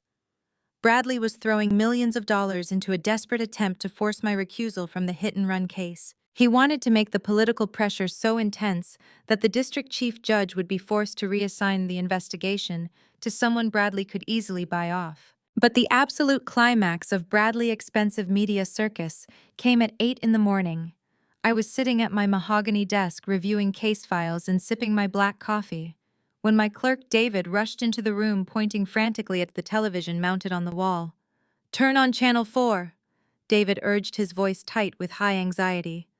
I clicked the remote and watched my own mother deliver the ultimate betrayal on live morning television. Eleanor was sitting on a plush studio couch, wearing a conservative beige dress and an expression of profound manufactured grief. She was giving an exclusive interview to the highest-rated morning talk show host in the city. When the host asked about the shocking federal charges against her daughter and son-in-law, Eleanor leaned forward and let a single perfect tear roll down her cheek. "Bradley is a wonderful, generous man," Eleanor told the camera, her voice quivering with heavily practiced emotion. "And my daughter Chloe is an innocent victim in all of this. The real tragedy here is Maya. Maya has always been a deeply troubled and fiercely jealous child. Growing up, she could never handle Chloe's natural brilliance. She resented the beautiful life Chloe built. I remember when Maya deliberately ruined Chloe's high school graduation because she could not stand not being the center of attention. We tried to love her, we tried to support her, but Maya is using her new federal position to punish her family for her own deep-seated insecurities. Please do not let an angry, spiteful woman ruin the lives of two innocent, dedicated public servants." She looked directly into the camera lens, broadcasting her absolute loyalty to the white man who had nearly killed a pedestrian over the black daughter she had actually birthed. She was desperately clinging to the sinking ship of her country club respectability, willing to drown me just to keep her social status afloat for a few more hours. She was twisting every painful moment of my childhood, weaponizing my past trauma to protect a criminal. David stood frozen next to my desk, clutching a stack of heavy case files against his chest. He looked completely horrified by the blatant assassination of my character happening on live television. "Judge Washington," he said, his voice shaking with intense professional concern. "The media requests are flooding our office phone lines right now. The press is aggressively demanding a response to your mother allegations. Should I contact the federal press office? Should we issue a formal public denial to shut this false narrative down before it gains more traction. I picked up the television remote and pressed the power button, cutting off my mother pleading face mid-sentence. The large screen went completely black, plunging the chamber room into a calm, heavy silence. I did not feel any anger. I did not feel the crushing weight of maternal betrayal that would have broken me 10 years ago. I felt the cold, clinical precision of a predator who had just backed her prey into an inescapable corner. They wanted to play games with public perception while ignoring the massive paper trail of financial crimes they were leaving behind. I opened my heavy top desk drawer and pulled out a fresh stack of blank federal subpoena forms. I picked up my silver pen, feeling the smooth, cool metal against my skin. I looked up at David with a slow, chilling smirk. "No," I said, my voice dropping to a lethal, quiet cadence. "We do not issue a denial. We let the money talk." I pulled a blank federal subpoena form from the heavy mahogany desk drawer and laid it flat on the polished wood surface. With a few swift, deliberate strokes of my silver pen, I authorized a comprehensive forensic audit of every single asset attached to Bradley Sterling and the political campaign of Chloe Miller. I did not just target their domestic holdings or their transparent local bank accounts. I specifically cited the offshore accounts hidden in the Cayman Islands, the untraceable cryptocurrency wallets, and the complex web of shell companies Bradley used to funnel his so-called charitable donations. I handed the signed document to David, instructing him to deliver it directly to the Financial Crimes Division of the Federal Bureau of Investigation. The gears of justice were no longer turning. They were grinding forward with devastating speed and absolute precision. Within 48 hours, the forensic accountants returned with a mountain of evidence that completely dismantled the pristine image my family had spent decades aggressively cultivating. Agent Thomas stood in my chambers, laying out the heavily redacted financial ledgers retrieved from the informant Marcus Vance before he was struck. The numbers printed on those pages were staggering. The web of corruption extended far beyond a simple trust fund or a local political race. Bradley was not just driving drunk that night.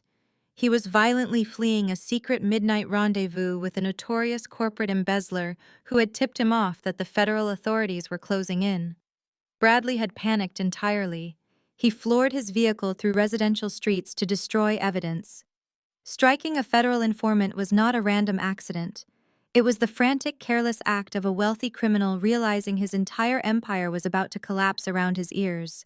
But the most sickening revelation was hidden deep within the campaign finance reports.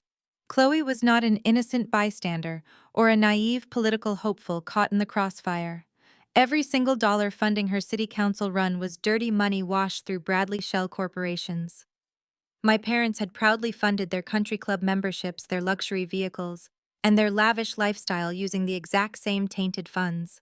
Eleanor had constantly berated me for living in a tiny apartment while she paraded around wearing blood money.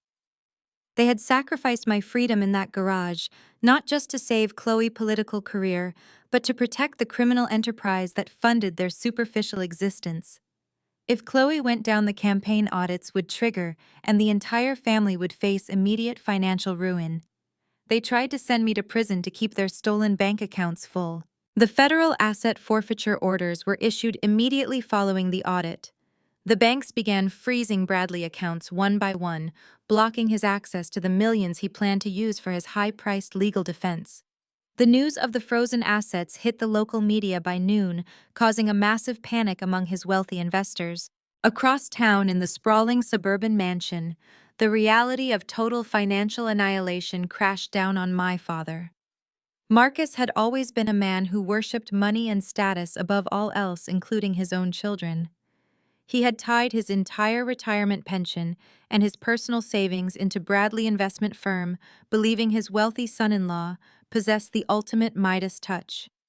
Watching news reports detail the federal seizures, Marcus realized he was about to lose everything. The comfortable retirement, the luxury vacations, the respect of his peers, all of it was evaporating into thin air. Desperation is a powerful, relentless motivator. It strips away familial loyalty and exposes the raw, brutal instinct for self-preservation. Marcus knew that when the federal agents finally raided the house, they would confiscate whatever cash and leverage remained on the property. He refused to end up destitute while his wife and daughter played victims on television. Late that evening, while the rest of the house was plunged into a tense, exhausted silence, Marcus crept down the carpeted hallway. He moved with the stealth of a thief inside his own home, bypassing the grand staircase and slipping quietly into Bradley's private home office. The room was dark, illuminated only by the faint moonlight spilling through the large bay windows. Marcus knew Bradley kept a hidden wall safe behind a large abstract painting near the bookshelf. I had seen Bradley open it once during a drunken celebration boasting about keeping emergency leverage close at hand. Marcus pushed the heavy canvas aside, revealing the sleek digital keypad of the steel safe. His hands were shaking violently as he punched in the 6-digit code he had secretly memorized months ago. Chloe's birth date, followed by the year they were married. The green light flashed brightly in the dark room, and the heavy metal door clicked open. Marcus reached inside, his eyes wide with frantic greed. He was not looking for documents to save his daughter from federal prison. He was looking for untraceable cash-bearer bonds or offshore account passwords to save his own skin. He pulled out thick stacks of $100 bills, tossing them carelessly into a leather duffel bag. But as he reached deeper into the dark cavity of the safe, his fingers brushed against something hard and metallic. He pulled it out, holding it up to the moonlight. It was a secondary backup hard drive, wrapped in a plastic sleeve. Attached to the sleeve was a handwritten sticky note. The note detailed highly specific blackmail material designed to throw Chloe completely under the bus if Bradley ever faced a federal indictment. My father stood in the dark office holding the exact weapon Bradley planned to use to destroy my sister. Marcus stared at the hard drive, clutching the bag of stolen cash tightly to his chest. He realized instantly that Bradley was never going to protect them. The wealthy white savior they had worshipped was preparing to feed them all to the wolves. Marcus gripped the hard drive tightly, a new plan forming inside him. The damp, cold concrete of the courthouse underground parking garage amplified the sharp, echoing click of my heels. I dismissed my security detail, needing a moment of silence after signing the asset forfeiture orders currently dismantling my family fake empire. I pressed the unlock button on my key fob, watching the headlights of my government SUV flash. As I reached the car door, a shadowy figure stepped out from behind a concrete pillar blocking my path. I froze when the harsh fluorescent lights illuminated the intruder. It was my father. Marcus Washington stood before me, stripped of his arrogant country club polish. His expensive tailored suit was wrinkled and smelled of stale sweat. His tie was loosened, his collar unbuttoned, and his eyes darted around the empty garage with frantic, paranoid energy. This man demanded I throw my life away in a bloody garage just days ago. Now he was shivering in the cold air. "Maya, please wait," Marcus begged, raising his hands in a pathetic gesture of surrender as he took a cautious step forward. "I bypassed security and waited down here for hours because I knew you would not take my calls." I did not move. I simply stared at him, letting the heavy silence force him to fill the void. He swallowed hard, his throat bobbing nervously. "Maya, you have to listen to me. I was wrong." He forced a tearful tone, trying to channel the loving father I spent my childhood begging him to be. "I was blinded, Maya. Eleanor and Bradley manipulated me. They filled my head with lies. Bradley used his money to make us dependent. I was terrified of losing our retirement. I did not want to hurt you. I was just protecting us." The sheer audacity of his performance almost made me laugh. He was shifting the blame onto his wife and his white son-in-law. He was rewriting history, playing the victim, while actively throwing his own wife under the bus. I took a step forward, closing the distance between us. "You were not trying to protect anyone but yourself, Marcus. You pushed me into the line of fire because I was the easiest target. And now that the federal government froze your blood money, you are begging for mercy." His face flushed, but he reached into his jacket pocket with a trembling hand and pulled out a small silver USB drive. He held it out to me like a literal get-out-of-jail-free card. "I went into Bradley's home office last night," Marcus whispered. I opened his hidden wall safe. This drive contains audio recordings and encrypted emails. Bradley was setting Chloe up from the very beginning. He was planning to blame the money laundering syndicate on her, claiming she used his clean money to fund her dirty campaign. "He was going to feed your sister to the feds." "Take it," Marcus pleaded, pushing the drive closer. Take it and use it to destroy him. All I ask is that you leave me out of the indictments. I will testify against Bradley. I will testify against Chloe. Just grant me federal immunity, Maya. Let me walk away with my pension intact. You owe me this grace. I took the USB drive from his sweaty palm. The metal felt cold against my skin. I slipped it smoothly into the pocket of my judicial blazer. Marcus let out a massive sigh of relief, his shoulders dropping as a grateful smile began to form. He genuinely believed his transaction was complete. He genuinely believed a piece of plastic could buy his way out. I looked him dead in the eye, the smile on my face devoid of warmth. Do you remember the night you kicked me out, Marcus? I asked, my tone dropping to a lethal quiet cadence. It was raining. I was 22 years old, suffering from a massive depressive breakdown because your impossible expectations had shattered my mind. I begged you to let me stay for one more week so I could find a cheap apartment. Marcus' smile vanished instantly. The color drained from his face as the memory crashed into the present moment. You stood on the porch. I continued articulating every word with deliberate precision. You threw my duffel bag into the mud. You pulled a crumpled $20 bill from your wallet, tossed it at my feet, and told me a dropout was a useless liability. You said I had to learn how the real world worked without your roof. You told me not to call until I was someone worth knowing. Maya, that was years ago, he stammered, taking a step backward. I was tough on you because I wanted you to be strong. And it worked, I replied, my voice echoing like a gavel striking a block. I became strong enough to secure a federal appointment without a single dime of your dirty money. I became strong enough to spot a coward begging for immunity in a parking garage. I stepped around him, pressing the unlock button on my vehicle door. The heavy SUV chimed loudly. You gave me $20 in a lecture about the real world, I said, opening the driver's side door. So let me give you a lesson in return. There is no immunity for the people who funded their country club lifestyles with laundered cash.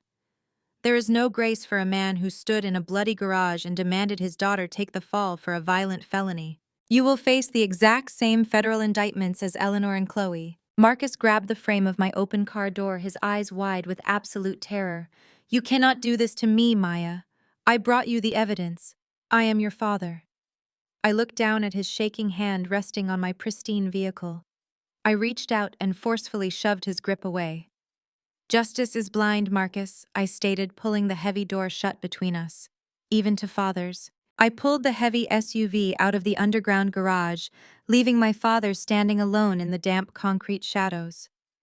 The drive back to my secure townhouse was completely silent. I did not turn on the radio. I did not answer the missed calls from my clerk. I simply focused on the cold weight of the silver USB drive resting in my blazer pocket. Marcus thought he was buying his freedom, but he had just handed me the exact weapon I needed to shatter the final illusion my family clung to. Once inside my heavily fortified home office, I bypassed my government-issued laptop and booted up an encrypted personal terminal. The blue glow of the monitor illuminated the dark room as I inserted the drive. It contained a single audio file labeled simply with a date from 2 weeks ago. I pressed play and leaned back in my leather chair. The recording was crystal clear. It started with the distinct clinking of ice cubes dropping into a heavy crystal glass, followed by the sound of liquid being poured. Then Bradley's voice filled my quiet office. His tone was not the polished, respectful cadence he used at my parents' Sunday dinners. It was lazy, arrogant, and dripping with venom. He was speaking to Richard Pierce, his fixer lawyer. You worry too much, Richard Bradley's voice echoed through the speakers. The campaign finance audit is never going to happen. Chloe is completely distracted by her own reflection. She is a clueless, ambitious token. I deliberately picked her because that entire family is so desperate for country club validation, they would never dare look at the actual ledgers. I heard Pierce chuckle nervously in the background, asking if Bradley was sure Marcus and Eleanor would not ask questions about the offshore accounts. Marcus and Eleanor, Bradley scoffed loudly. Please, those two are the easiest marks I have ever played. Marcus thinks he is a financial genius because I let him manage a fraction of my shell portfolios. And Eleanor, she would sell her own soul to keep her seat at my dinner table. I bring the prestige and the white privilege they so desperately crave to legitimize their little suburban kingdom. They practically worship me, Richard. I wash millions through Chloe Political Action Committee every single month, and they just smile and pose for the cameras. They are nothing but highly manageable props. The recording continued detailing the exact mechanics of the money laundering operation, but I had heard enough. The FBI would undoubtedly need this audio to solidify the federal conspiracy charges against him. Handing this directly to Agent Thomas would guarantee Bradley spent the next 2 decades in a maximum security penitentiary. But federal prison was a physical punishment. I wanted a psychological slaughter. I wanted my family to feel the exact same agonizing betrayal I felt when they stood in that bloody garage and offered my life to this monster. I opened a secure, untraceable email client routed through a proxy server overseas. I attached the audio file. I did not type a subject line. I did not write a message. I simply entered 2 specific recipient addresses. The first was the monitored email account attached to Chloe Federal Holding Facility profile, which she had access to via her supervised communication tablet. The second was Eleanor's personal email address. I hit send and watched the progress bar hit 100%. The delivery was instantaneous. I sat in the dark watching the digital read receipts appear on my screen, verifying that both emails had been opened. Miles away in the sprawling, completely silent suburban mansion, Eleanor was sitting on her pristine white living room sofa. The bank had just frozen her platinum credit cards an hour ago.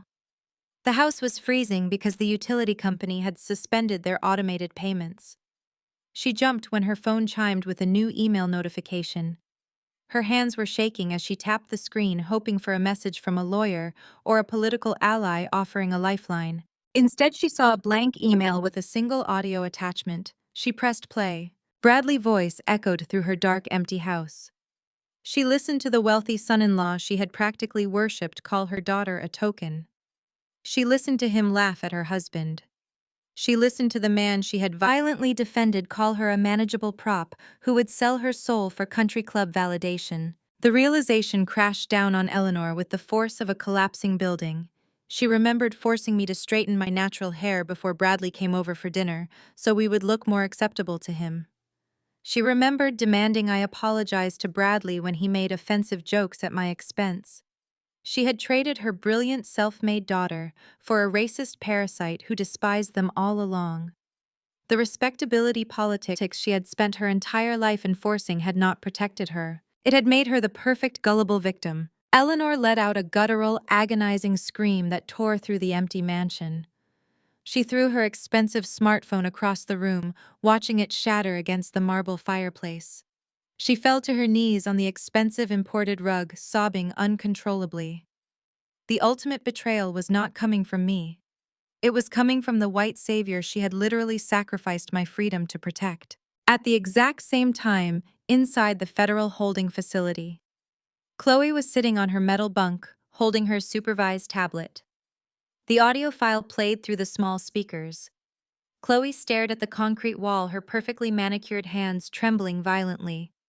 The man she loved, the man she thought was her absolute equal in power and prestige, had just admitted on tape that she was nothing but a convenient laundering machine. He had set her up from the very beginning. When he handed me those bloody car keys, he was not just trying to save himself. He was ensuring the entire black family he married into took the fall for his criminal empire. Chloe dropped the tablet. She scrambled to the heavy steel door of her cell and began pounding her fists against the cold metal, screaming for the guards. She demanded to speak to the federal prosecutor immediately. The golden child was completely broken, realizing she was just as disposable to Bradley as I had been to her. The family facade was officially dead. The wolves were finally turning on each other, and I had front-row seats to the absolute carnage. The first pale light of dawn began to creep over the manicured lawns of the exclusive gated community. The neighborhood was a fortress of extreme wealth, where pristine sidewalks and imported European landscaping projected an aura of absolute untouchable perfection. But that fragile illusion of suburban superiority was about to be violently ripped apart. The quiet morning air was suddenly shattered by the deafening roar of heavy diesel engines. A convoy of armored black tactical vehicles tore through the wrought iron security gates without stopping, smashing the metal barrier completely off its hinges. The massive SUVs screeched to a halt, forming a tight blockade across the sprawling circular driveway of Bradley and Chloe Grand Estate. Dozens of federal agents wearing dark tactical gear and heavy ballistic vests poured out of the vehicles. They moved with terrifying synchronized speed, securing the perimeter of the multi-million-dollar mansion. The word FBI was emblazoned across their backs in bold yellow lettering, a stark contrast to the elegant white columns of the front porch. The quiet sanctuary of the city elite was instantly transformed into an active federal crime scene. The heavy rhythmic thud of rotary blades quickly joined the chaos on the ground. 3 local news helicopters descended from the breaking sky, circling like vultures over the massive property. They aimed their high-powered camera lenses and blinding spotlights directly down into the pristine neighborhood, broadcasting the raid live across every morning news network in the state. Directly across the street, standing on the dew-covered grass of their own front lawn, Eleanor and Marcus watched the spectacular collapse of their entire universe. Eleanor was clutching a silk dressing gown tightly around her shivering frame. Her face was entirely hollow, devoid of the arrogant pride she had worn like a crown for decades. She watched the glaring camera lights illuminate the federal agents swarming her daughter house and realized her social execution was currently being televised nationally. The neighbors, the same wealthy doctors, judges, and corporate executives my parents had spent their entire lives desperately trying to impress, were now stepping out onto their front porches. They stood in their expensive pajamas, clutching their morning coffees, pointing and whispering as they watched the raid unfold. The perfect, respectable black family image Eleanor and Marcus had sacrificed my freedom to protect was officially dead. They were no longer the envy of the country club. They were the main attraction of a federal racketeering broadcast. They had become the ultimate neighborhood disgrace. Marcus stood rigidly beside his wife, his eyes darting frantically around the chaotic street. He was sweating profusely in the cool morning air. Underneath his heavy wool overcoat, his hands were gripping the handles of the leather duffel bag he had filled with Bradley's stolen cash the night before. He had thought that money would be his secret salvation, his golden ticket to escape the financial ruin raining down on his family. But watching the heavily armed agents secure every possible exit of the property, Marcus realized he was holding a bag of highly traceable federal evidence. If the agents searched his home next, he would be caught red-handed, holding the exact dirty money they were looking for. He was standing on a ticking time bomb. Eleanor turned to Marcus, her eyes wild and bloodshot from a night of agonizing realization. "This is your fault," she hissed venomously, ignoring the news helicopters roaring above them. "You brought that white parasite into our home. You begged him to handle our retirement portfolios. You let him use Chloe as a political puppet because you were too greedy to ask where his endless supply of money was coming from. You sold your own daughter out for a country club membership, and now we are going to lose everything." Marcus shot back, his voice a panicked, desperate whisper. "Do not you dare put this entirely on me, Eleanor. You are the one who grabbed Maya by the shoulders in that garage and demanded she take the fall for a violent felony. You are the one who went on live television yesterday and called your own flesh and blood a jealous, deranged failure just to protect that monster across the street. We both built this grave. Now we both have to lie in it." Across the street, the tactical team leader raised his hand, giving the signal to breach. 2 massive agents stepped forward carrying a heavy steel battering ram. They swung it backward and drove it violently into the custom mahogany front doors. The sound of the thick wood splintering and giving way echoed like a cannon shot down the affluent street, making Eleanor flinch violently. The agents swarmed into the grand foyer, shouting commands that carried out into the morning air.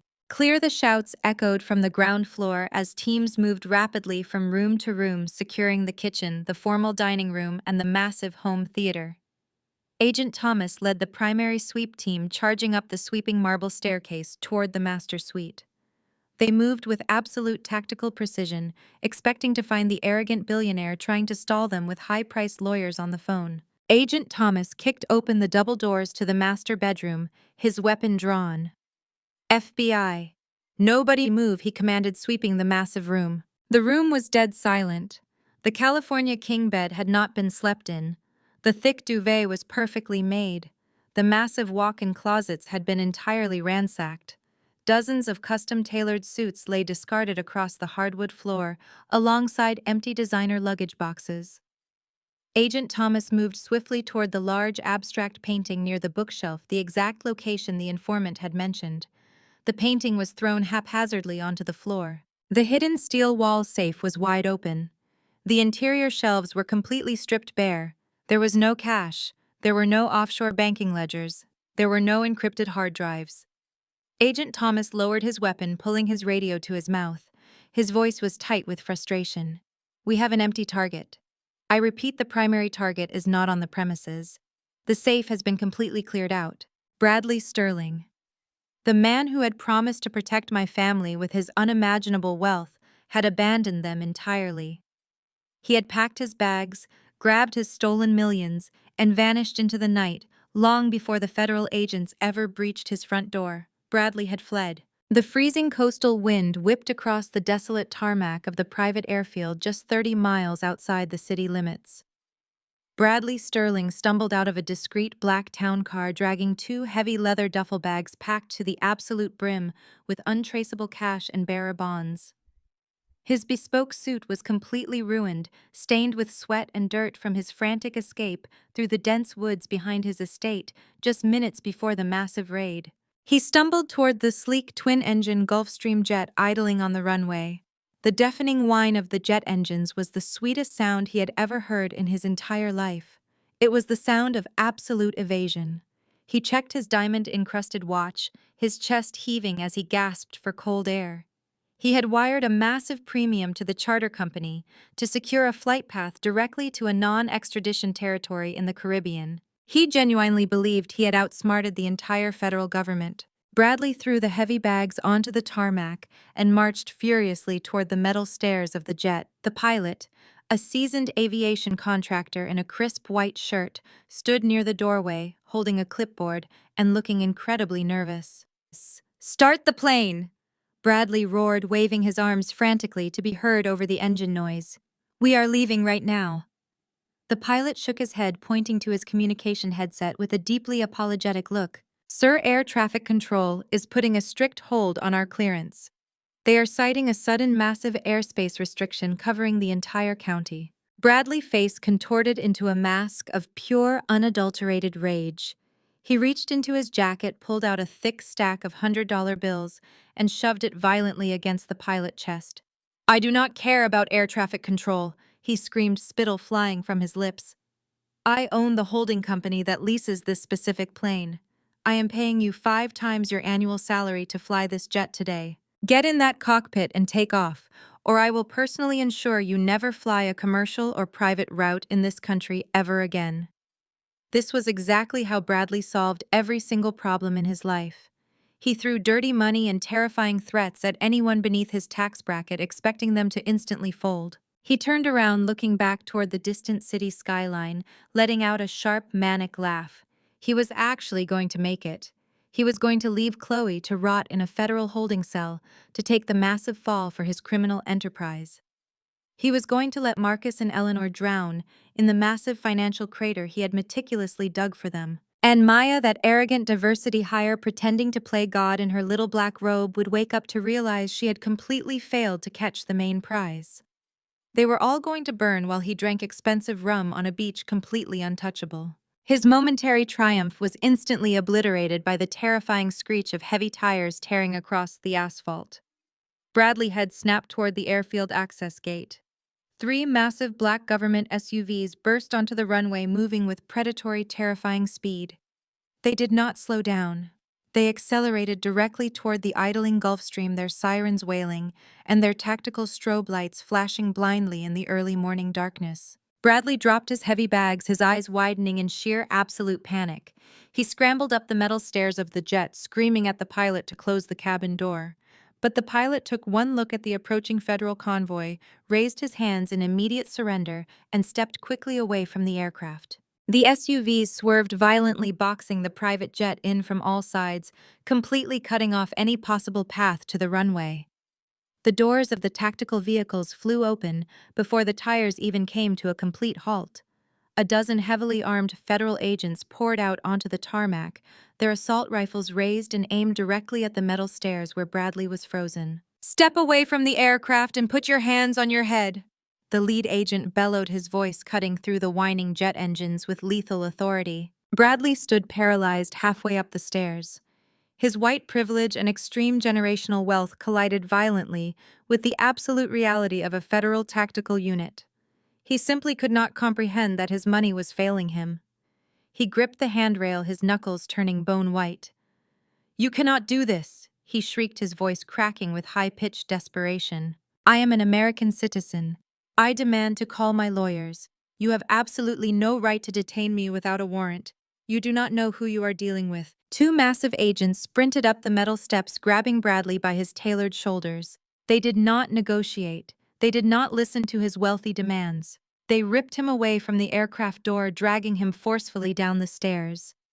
Bradley kicked and thrashed wildly, screaming obscenities about his constitutional rights and his powerful political connections. "I can buy this entire airfield," he roared, as his expensive leather shoes hit the rough asphalt. "I will have your badges for this. I will destroy your careers." The agents ignored his pathetic tantrum completely. They swept his legs out from under him, slamming him face first onto the freezing tarmac. The brutal impact knocked the wind right out of his lungs, leaving him gasping for air as a heavy tactical knee pressed firmly between his shoulder blades. The sharp, cold bite of heavy steel handcuffs snapped tightly around his wrists, pinning his arms painfully behind his back. The lead agent stepped forward, holding a folded legal document. He squatted down right next to Bradley's ear, holding up the federal arrest warrant. The bright red seal of the United States District Court glowed vividly in the morning light. Right at the bottom of the page was the bold, unmistakable signature of the judge who had authorized the tactical interception. The agent leaned in close, pulling Bradley head up by his expensive blonde hair so he was forced to look directly at the fresh ink signature. "You are under federal arrest for racketeering flight to avoid prosecution and attempted murder," the agent stated in a cold, even tone. Then the agent leaned in a fraction of an inch closer, his breath ghosting over Bradley's ear. He whispered a final, devastating sentence that completely shattered Bradley's arrogant soul. "Judge Washington sends her regards." The torrential downpour that night mirrored the complete and utter devastation of my family-fabricated empire. I stood in the warmth of my kitchen, holding a mug of herbal tea, watching the security monitors mounted on the wall. Bradley was currently sitting in a federal interrogation room, stripped of his custom suits and his white privilege. His immediate capture on the tarmac had triggered a massive domino effect throughout the local political landscape. Every single endorsement Chloe had secured for her city council campaign vanished within hours. Her campaign headquarters had been shuttered, the signs ripped down by angry donors who realized their money was tied to a federal money laundering syndicate. A sharp buzz from the perimeter security system broke the silence of my home. My federal security detail stationed in the command vehicle at the end of my driveway radioed my secure line. "Judge Washington, we have an individual approaching the main gate. She bypassed the media perimeter. It is your sister. She is requesting entry."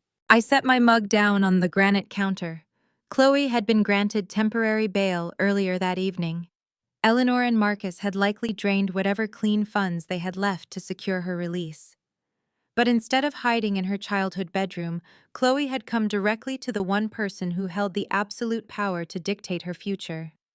"Let her walk up to the porch," I instructed the security detail, pressing the intercom release button. "But keep your eyes on her." I walked to the front foyer and pulled open the heavy, reinforced oak door. The freezing rain was coming down in sheets, hammering against the pavement. Chloe stood at the bottom of my porch steps, completely unrecognizable from the pristine political candidate she was yesterday morning. Her expensive silk blouse was plastered to her shivering body. Her meticulously styled hair hung in wet, matted strands across her face. The designer makeup she used to project confidence and superiority was entirely washed away, leaving dark, hollow circles under her eyes. She looked up at me, standing in the warm, dry glow of my foyer. The physical elevation of my porch forced her to look up, putting her in the exact position she had kept me in for my entire life. Beneath her, Maya, she gasped, her teeth chattering violently in the cold air. Maya, please let me in. I need to talk to you.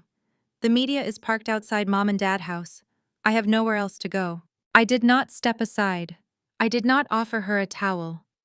I stood firmly in the doorway, my arms crossed over my chest. This is a private residence, Chloe, I said, my voice slicing through the heavy sound of the rain. You are currently out on federal bail for conspiracy and accessory to attempted murder. Coming to the home of a sitting federal judge is a severe violation of your release conditions. Give me one good reason why I should not have my detail arrest you for trespassing right now. The sheer coldness of my tone broke whatever fragile resolve she had left. The golden child, the arrogant socialite, completely shattered. Chloe collapsed, dropping straight to her knees on the soaking wet concrete. The muddy water splashed against her bare legs, but she did not care. She threw her hands up in a desperate pleading gesture, sobbing hysterically into the freezing night. I was wrong, she wailed, her voice cracking under the immense weight of her absolute ruin. Bradley lied to me, Maya. He used me to wash his money, and then he tried to leave me to take the fall. I did not know about the federal informant. I did not know how deep he was into the syndicate. I am terrified.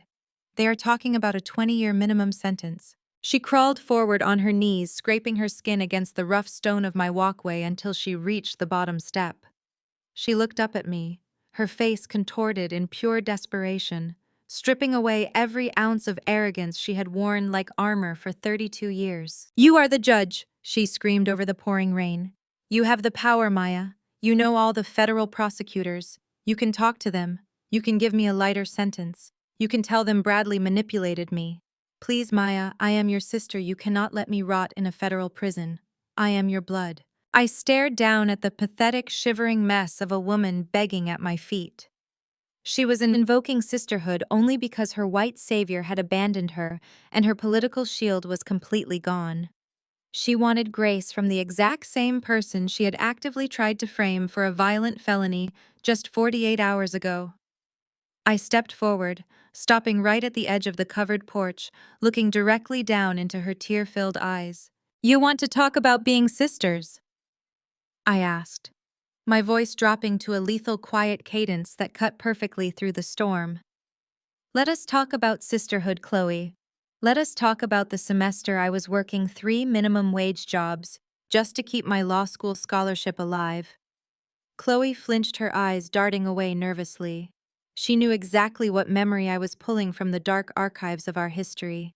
Eleanor and Marcus kept a joint savings account for my tuition. I continued, refusing to let her look away.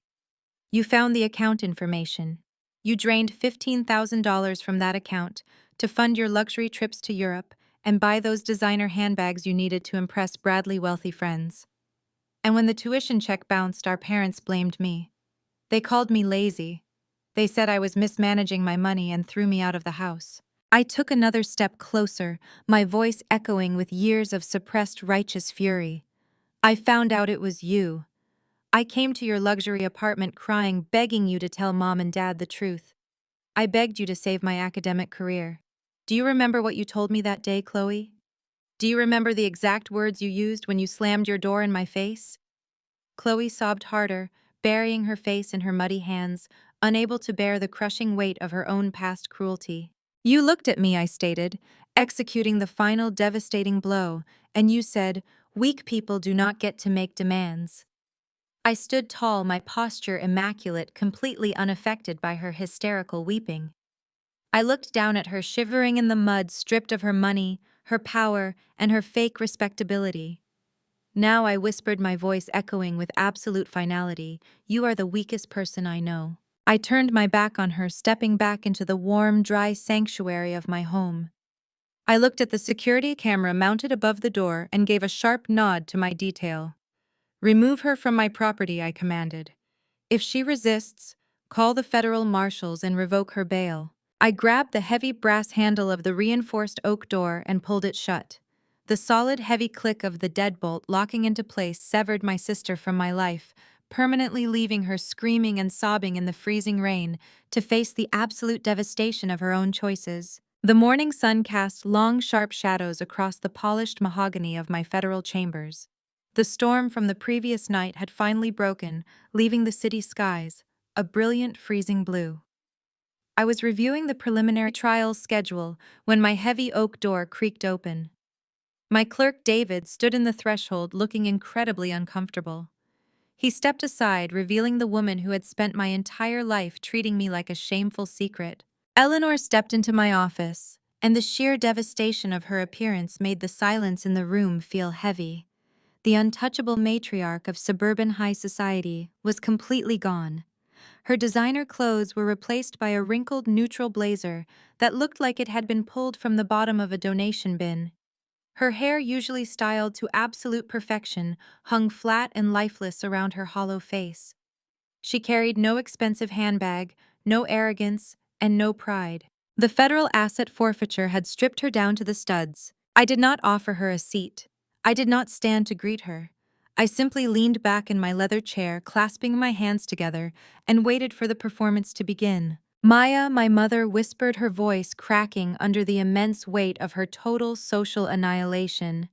She staggered forward, gripping the back of the guest chair to keep her legs from giving out entirely. I had nowhere else to go. They took the house, Maya.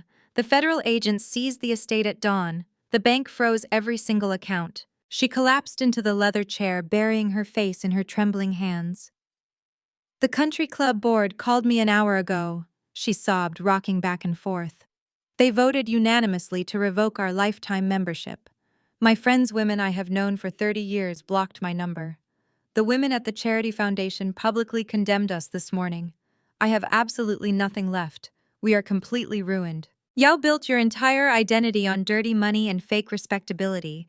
I stated, my voice devoid of a single ounce of sympathy. You willingly sacrificed your own daughter to a violent white supremacist just to keep your seat at the country club dining table. The ruin you are experiencing right now is just the bill finally coming due. Eleanor jerked her head up, her eyes red and swollen. She wiped her face frantically, trying to summon the old manipulative mother who used to control my every move. You have made your point, Maya, she pleaded, leaning across my desk. You proved you are the powerful one. You took down Bradley and you destroyed your father. But Chloe is sitting in a federal holding cell. They assigned her a public defender. A public defender, Maya. Do you understand what that means? The woman handling her case looks like she just graduated from night school. Chloe is going to be slaughtered in that courtroom. I raised an eyebrow, completely unaffected by her panic. A public defender is exactly what criminals without resources receive. Chloe is experiencing the actual justice system now, not the VIP lane Bradley bought for her. You cannot let her go to a federal penitentiary, Eleanor shrieked, slamming her hands against my desk. She is your sister, Maya. Blood is blood. You have millions in your judicial accounts and connections everywhere in this building. You can afford to hire her a top-tier defense attorney. You can pay her legal fees. You have to save her. I stared at the woman, demanding I finance the defense of the sister who tried to frame me for a violent felony. The sheer audacity was staggering. Blood is blood, I repeated, letting the phrase hang in the air like a death sentence. Let us talk about blood, Eleanor. Let us talk about my high school graduation day. I was the valedictorian of my class. I earned a full academic scholarship. But you did not attend my graduation ceremony, did you? You forced me to walk across that stage completely alone in an empty auditorium. Why? Because Chloe had a minor callback for a local beauty pageant, and you told me my academic achievements were not as important as your golden child securing a minor modeling contract. You told me my success was invisible compared to her potential. Eleanor flinched as the memory struck her, but she refused to back down. We made mistakes, Maya. I know we were hard on you, but we are family. You cannot turn your back on us when we are begging for our lives. I slowly sat forward, resting my forearms against the cool mahogany wood. You are not begging for your lives, Eleanor. You are begging for your comfort. You are begging to avoid the exact same brutal consequences you gleefully tried to force onto me. I reached down and gripped the brass handle of my bottom desk drawer. The heavy wood slid open smoothly. I reached inside and pulled out a crisp white document and a small rectangular piece of paper. I placed them flat on the desk. Eleanor's eyes darted to the paper's confusion, momentarily replacing her panic. "What is that?" she asked, her voice trembling. I slid the documents across the polished wood, stopping them exactly an inch from her shaking fingers. "Take a close look," I commanded. Eleanor leaned in.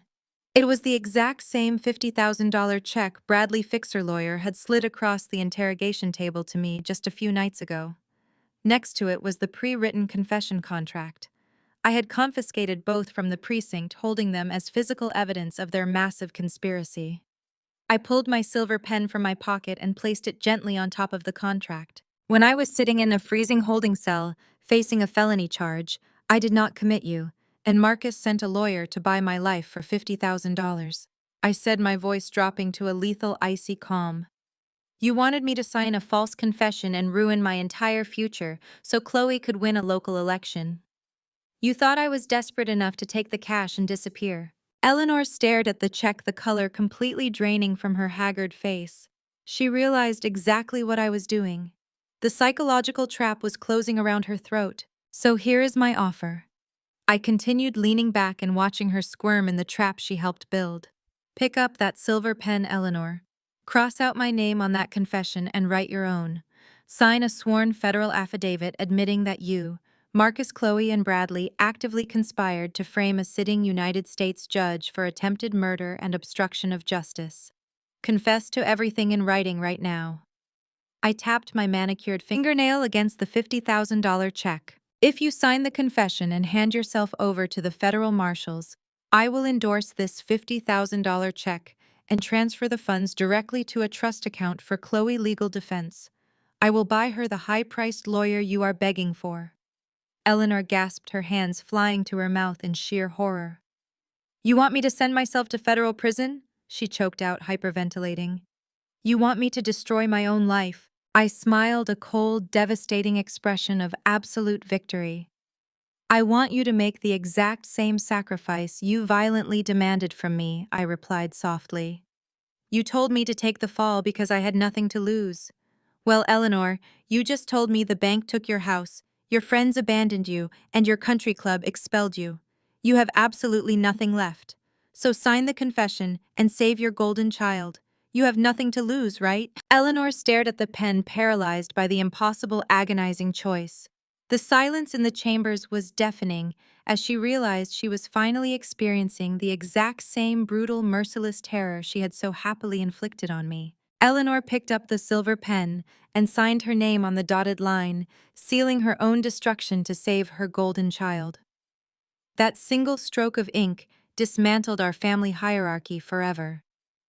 6 months later, I sat quietly in the back row of the federal courtroom gallery. I was not wearing my black judicial robe today. I wore a tailored crimson suit, sitting strictly as a civilian spectator. My esteemed colleague, Judge Harrison, presided over the sentencing hearing to ensure there was absolutely no conflict of interest on the official record. I did not need to sit on the bench to control the room. My presence alone suffocated the space. The cavernous courtroom was packed to absolute capacity. Local reporters, national journalists, and former country club members crowded the wooden pews, eager to witness the final spectacular collapse of the Sterling and Miller empire. At the defense table sat Bradley Sterling. He looked absolutely nothing like the arrogant billionaire who had tossed bloody car keys at my chest in a dark garage. 6 months in a federal holding facility without bail had completely stripped away his armor of extreme wealth and white privilege. His custom-tailored suits were replaced by a standard-issue khaki prison uniform that hung loosely on his shrinking frame. His perfectly styled blonde hair was thinning and unkempt. The smug, victorious grin he once wore like a weapon was entirely gone, replaced by the hollow, terrified stare of a man who realized his money could no longer buy his salvation. At a separate defense table several feet away sat my sister Chloe. She refused to even look in Bradley's direction. Eleanor had taken my $50,000 hush money check and hired a ruthless defense attorney who immediately advised Chloe to turn state witness. The golden child had enthusiastically thrown her wealthy husband to the federal wolves to save her own skin. She had spent the last 6 months singing to the Federal Bureau of Investigation, detailing every single offshore account, every bribed official, and every laundered campaign donation. She had traded her loyalty for a plea deal, proving once and for all that her ambition contained zero actual allegiance. Judge Harrison, a stern man with zero tolerance for corruption, slammed his gavel, demanding absolute silence. He looked down at Bradley with a gaze so cold, it made the air in the room drop 10 degrees. Bradley Sterling. Judge Harrison began, his voice echoing sharply against the mahogany walls. You stand before this court convicted of massive federal fraud, extensive money laundering, and the attempted murder of a protected government informant. You utilized your vast financial resources to manipulate local law enforcement, and you actively attempted to frame an innocent woman for your own violent crimes. Your defense counsel has repeatedly cited your history of local philanthropy as grounds for leniency. I find that argument completely insulting to the justice system. Bradley gripped the edge of his table, his knuckles turning bone white. He opened his mouth, trying to deploy the charm that had always saved him. Your Honor, please, he begged, his voice cracking pathetically. I was under immense pressure. I made a terrible mistake, but I am a good man. I provide jobs for this city. I can pay full restitution. Judge Harrison cut him off with a harsh, commanding tone. You did not make a mistake, Mr. Sterling. You made a calculated, predatory choice to destroy a life to cover up a criminal syndicate. Your philanthropic donations were nothing but a smokescreen to wash dirty money. You believed your wealth elevated you above the rule of law. Today, this court will correct that dangerous delusion. The entire gallery held its collective breath. Marcus and Eleanor sat 2 rows ahead of me, looking like empty, hollow ghosts. They had lost their home, their friends, and their freedom. Eleanor was awaiting her own sentencing, based on the confession she signed in my office, and Marcus was completely bankrupt, facing conspiracy charges of his own. They watched in silent agony as the man they worshipped faced his reckoning. It is the judgment of this court, Judge Harrison declared loudly, that you be sentenced to 15 years in a maximum security federal penitentiary. This sentence will be served without the possibility of parole. Bradley's legs gave out completely. He collapsed back into his heavy wooden chair, letting out a strangled, agonizing sob. The untouchable billionaire was reduced to a weeping, trembling mess. He buried his face in his hands, realizing he would lose the next decade and a half of his life, locked in a concrete cage. His money could not save him. His status was dead. Judge Harrison then turned his piercing gaze toward Chloe. My sister stood up, her hands shaking violently. She tried to deploy her usual innocent victim routine, letting tears spill down her cheeks as she looked up at the bench. Chloe Miller, the judge, stated flatly, your cooperation with the federal government was instrumental in dismantling this financial syndicate. However, your assistance does not erase your initial crimes. You actively conspired to frame a sitting United States judge for a felony. You funded a political campaign with laundered cash. You are not a victim of circumstance. You are a willing participant who only spoke the truth when your own freedom was threatened. Chloe sobbed louder, hoping her beauty and her tears would buy her mercy. They did not. Because of your extensive cooperation, the prosecution recommended a reduced sentence. Judge Harrison continued reading from his official docket. But there must still be severe consequences for attempting to subvert the justice system. I sentence you to 3 years in a minimum security federal facility, followed by 5 years of supervised probation. You are permanently barred from holding any public office. Chloe let out a sharp, devastated gasp. 3 years in federal prison meant her political career, her socialite status, and her luxurious lifestyle were permanently eradicated. She was officially a convicted felon. She slumped against her defense attorney, completely broken. The heavy sound of handcuffs clicking echoed loudly through the courtroom as the United States Marshals moved in. They grabbed Bradley by his arms, hauling him roughly to his feet. He did not fight them. He dragged his feet, looking completely pathetic and stripped of all human dignity, as they led him toward the holding cells. As another set of marshals approached Chloe, she turned around, clutching her wrists. Her tear-filled eyes scanned the crowded gallery until they locked directly onto mine. She was looking at the sister she had called a dropout, the sister she had gleefully sacrificed in a dark garage. She was silently begging for a shred of sympathy, for some sign that I would eventually save her. I sat perfectly still in my tailored crimson suit, radiating absolute untouchable power. I looked at the golden child in chains. I did not smile. I did not sneer. I simply gave her one slow, chilling nod. It was the nod of a judge confirming an execution. The marshals pulled her away, and the heavy courtroom doors slammed shut, sealing their fates forever. I stood up from my seat, feeling the vibrations echo through the marble floor. I smoothed the lapels of my crimson suit and turned toward the main exit. The massive courthouse was eerily quiet, but I knew the calm was only temporary. Outside those walls, a completely different execution was waiting. I walked down the polished corridor, my heels clicking with steady, rhythmic authority.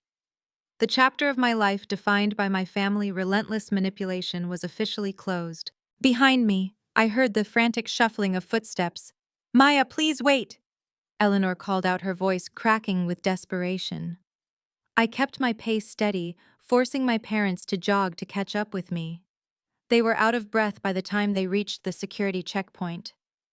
"Maya, you cannot just leave us here," Marcus pleaded, blocking my path to the revolving doors. "The media is waiting right outside. We do not have any money for a taxi. The bank took everything. You have to let us ride in your secure vehicle. We are your parents." I looked at Marcus and Eleanor.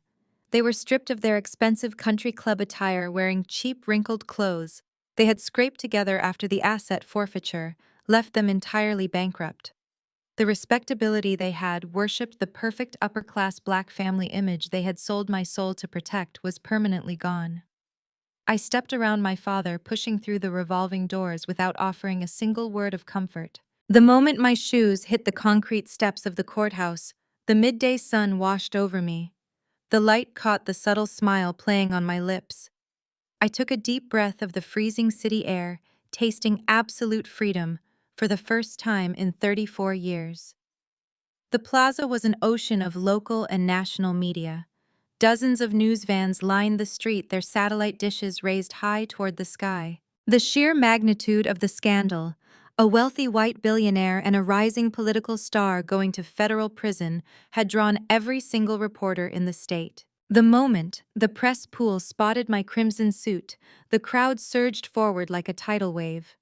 The heavy barricades groaned as police officers struggled to hold back the chaotic swarm. Flashbulbs erupted in a blinding continuous strobe light, illuminating the majestic courthouse steps. Microphones and digital recorders were thrust over the metal barriers, aimed directly at me. I walked down the stone steps with immaculate posture, projecting the unshakable power of my federal appointment. I did not hide my face. I let them capture every angle of my total victory. Eleanor and Marcus stumbled out of the courthouse doors seconds behind me. The reporters recognized the disgraced parents who had helped frame a federal judge. The frenzy doubled in intensity. Cameras pivoted between me and my broken parents. Eleanor tried to hide her face behind her purse, sobbing as the reality of public humiliation crashed down on her. Marcus tried to push a cameraman away, but a police officer shoved him back, warning him to keep his hands away. They were exposed, trapped in the spotlight they used to crave. A political reporter broke through the barricade, shoving a heavy microphone directly into my path. He looked at me with hungry eyes, desperate for a headline that would define the news cycle. "Judge Washington," the reporter shouted, his voice cutting through the deafening roar of the crowd. "You just watched your brother-in-law receive a 15-year sentence and your sister get marched off to a penitentiary. Your parents are bankrupt and disgraced.